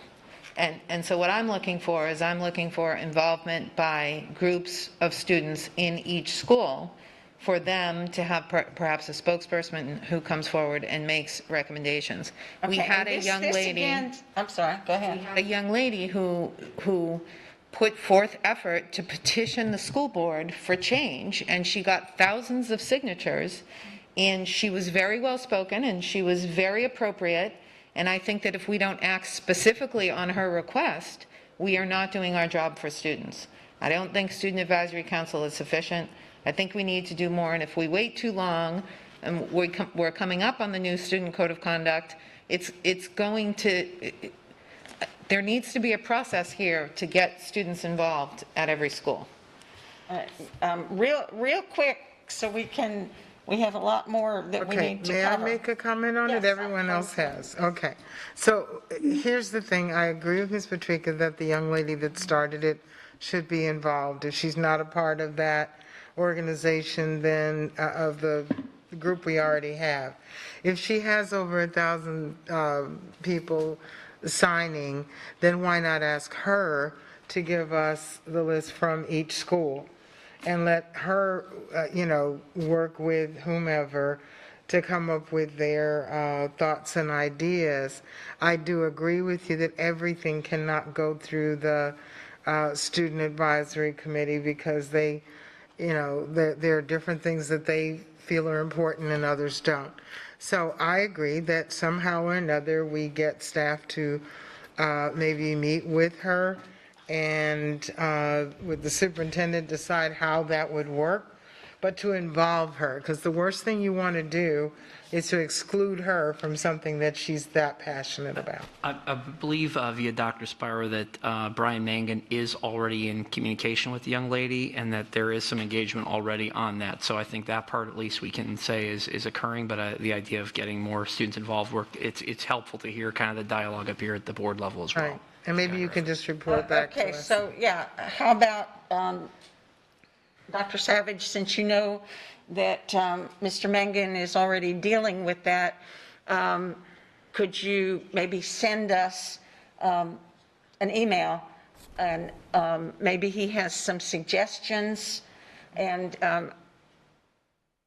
during this board member comment portion, I know there's so many times when we don't have time to say all that we want to do and make all the suggestions, but let's keep in mind that when we have our workshops is the time that nearly every time we're asked to prioritize and also to add other topics.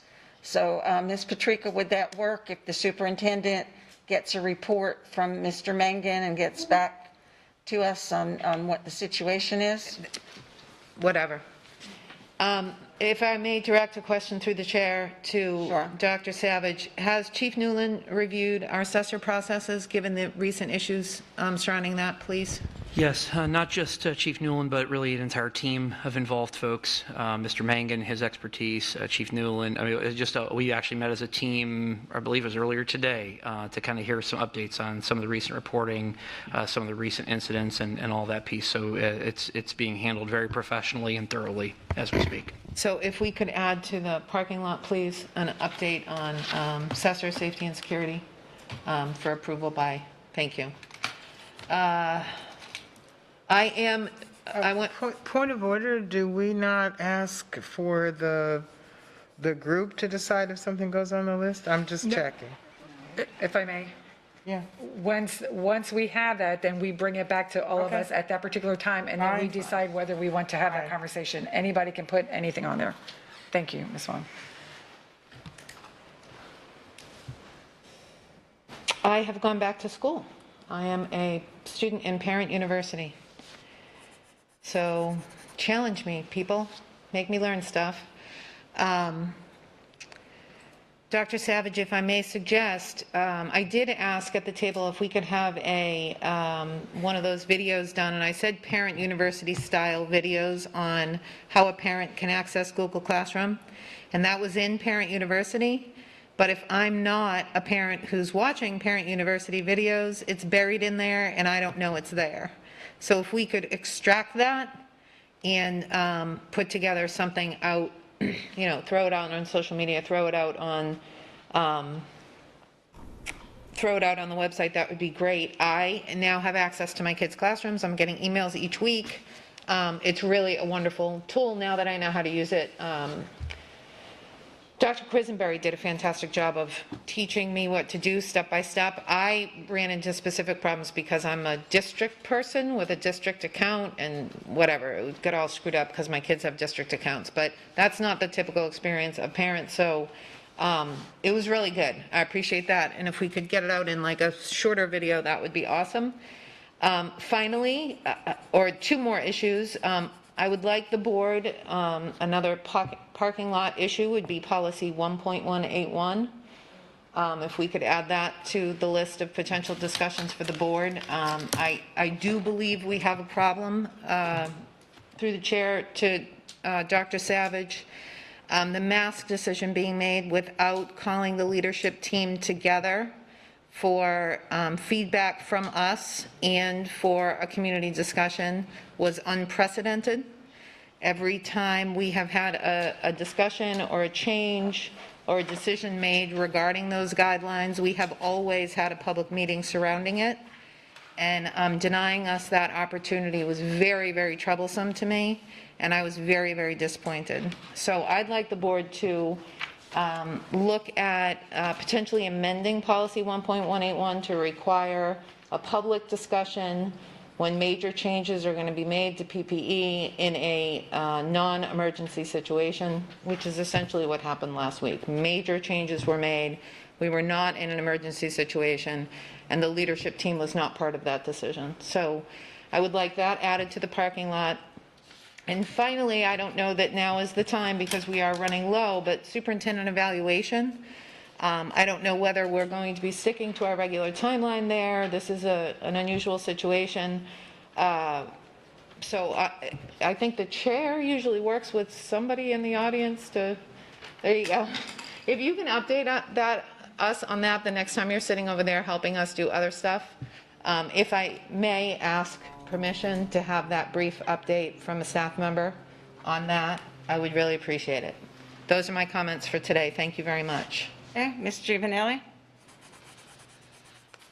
I've got a couple things. And I think I'm gonna have to piggyback off of some things that Ms. Patrica just said, that the evaluation is done based on 6 months and annual. He's not been doing the job for 6 months, so I don't know how that would work exactly, and why it matters now, because it's barely 3 months. And I think we all keep forgetting that he's only been doing this for 3 months, if that amount is that, even that amount of time. But I think we need to make sure that the parental rights and the parental opt-out is better communicated throughout the district. So and it needs to be in almost everything that we do, because I think parents don't know their rights, or they're excluded, or teachers don't know parents' rights, because it's not conveyed properly throughout the district. And I think that's a really important thing. So maybe we need to put that on the parking lot list. Regarding the market rate, I was so glad to watch Ms. Morgan bring that up yesterday, because I've had, since 2018, that's been questionable since then. We've had issues with that and how that transpired, and even those that received the big bonuses and the big rate increases were surprised at the time it happened. So I think that needs to come back around and definitely be discussed at a briefing and workshop. I would like to know where the market rate even comes from. Where does that even come from? And we have nothing to compare it to. It just kind of dropped out of the sky, as far as I was concerned, literally. And so that's just mostly to be transparent. And to hear that 3 employees were not receiving the market rate equitably just disturbs me, and only further confirms my HR feelings that with things that were going on in HR that needs to be rectified.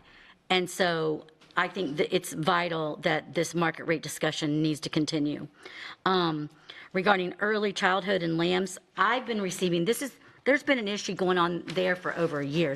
I don't know why this is being a big surprise to people, because no offense and no respect to Ms. Burr, but she was never even at that building. She was there, I think she was there once, only because I was there helping a teacher that was being removed from there regarding HR's mistreatment. So I think we have an issue at LAMS. I've also been told that you've got teachers sitting over there with empty classrooms. And the superintendent is well aware of that recently, because I recently told them. Because students don't show up and the teachers don't have to do anything. If there's no students, there's no one to teach. There's apparently 35 students that attend and 11 teachers. So I think we need to look at that whole situation over there and what is actually needed in administration. So that's a whole nother issue. Regarding student advisory and the dress code, they're always complaining about the dress code. I mean, every year that is something that comes up every stinking year. So to not involve them would be a crime, because they're the student representatives. Why would we lessen what we've treated as a value? So why would we not value their opinion? Second, I have a big problem with having vaccinations going on during football games. I think that's out of our lane completely, and I think that needs to be given to the health officials. What I would see that might be an option for someone is, and that would be working with the county, is maybe having more testing and the ability, if someone wants to get tested, that they could have some testing going on in football games if you want. But I mean, if someone gets a vaccine and they're not feeling well and something happens to them at that football game, that liability is not even anything that I want to even come across. But I mean, increased testing is going to really help our whole community.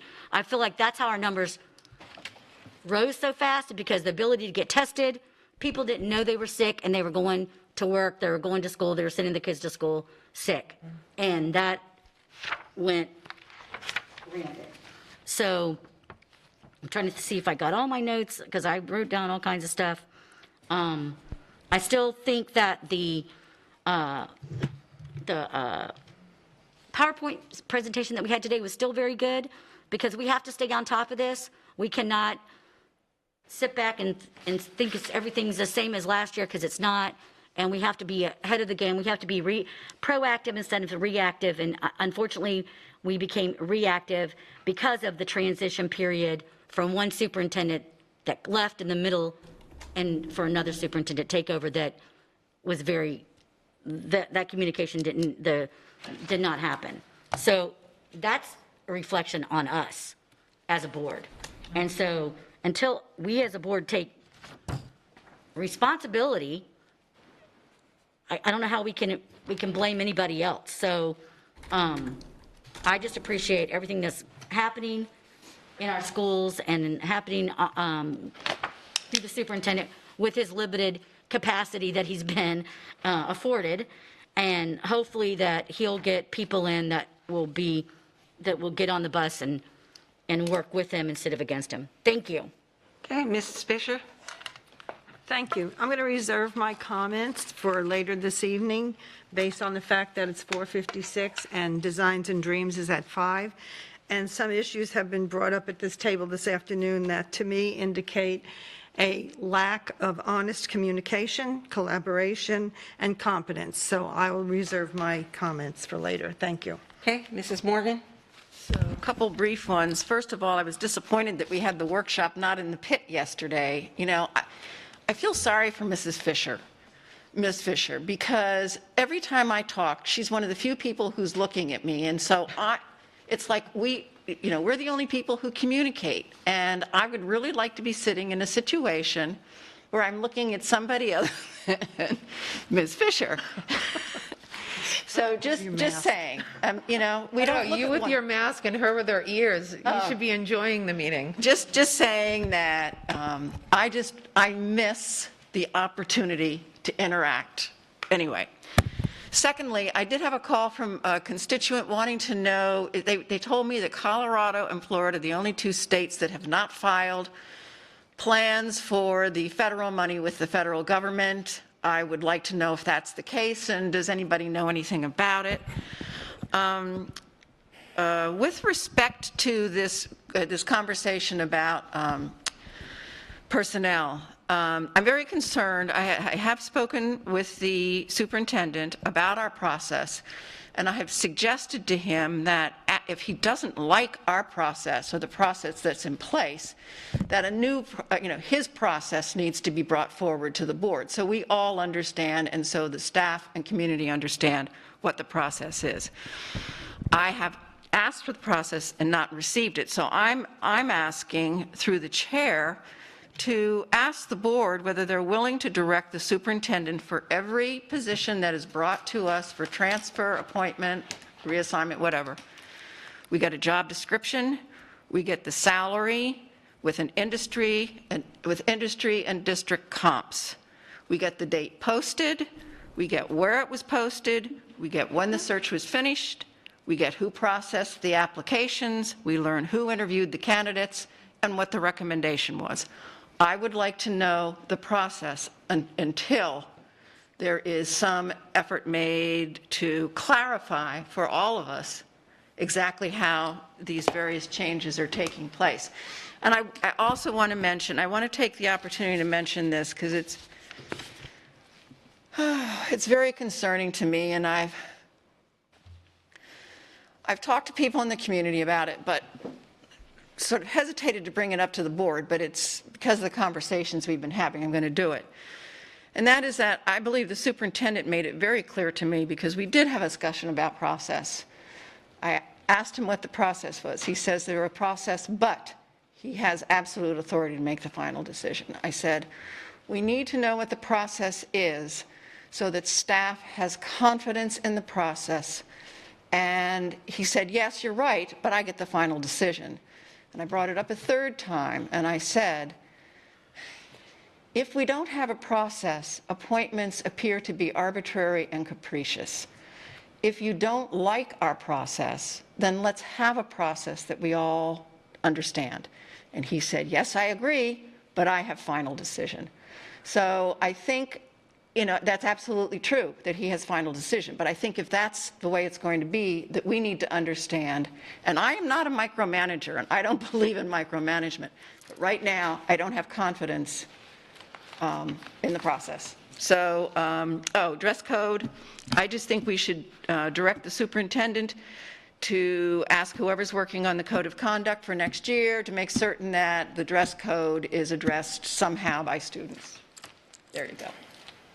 Okay, and I'm going to reserve most of my comments for this evening, but I do feel that I need to respond to what Ms. Morgan just suggested. I would like any board member to, you don't have to repeat it now, but maybe write it down. What was the process in the past with the prior administration? How many times did we ever get all the information that Ms. Morgan just asked for? I would say 0 times. As a matter of fact, there were times in the previous administration that I questioned some decisions during the one-on-one, and I was just given an answer, a quick answer, because that superintendent had made the final decision, or actually maybe it was the former chief of HR that told him what decision to make.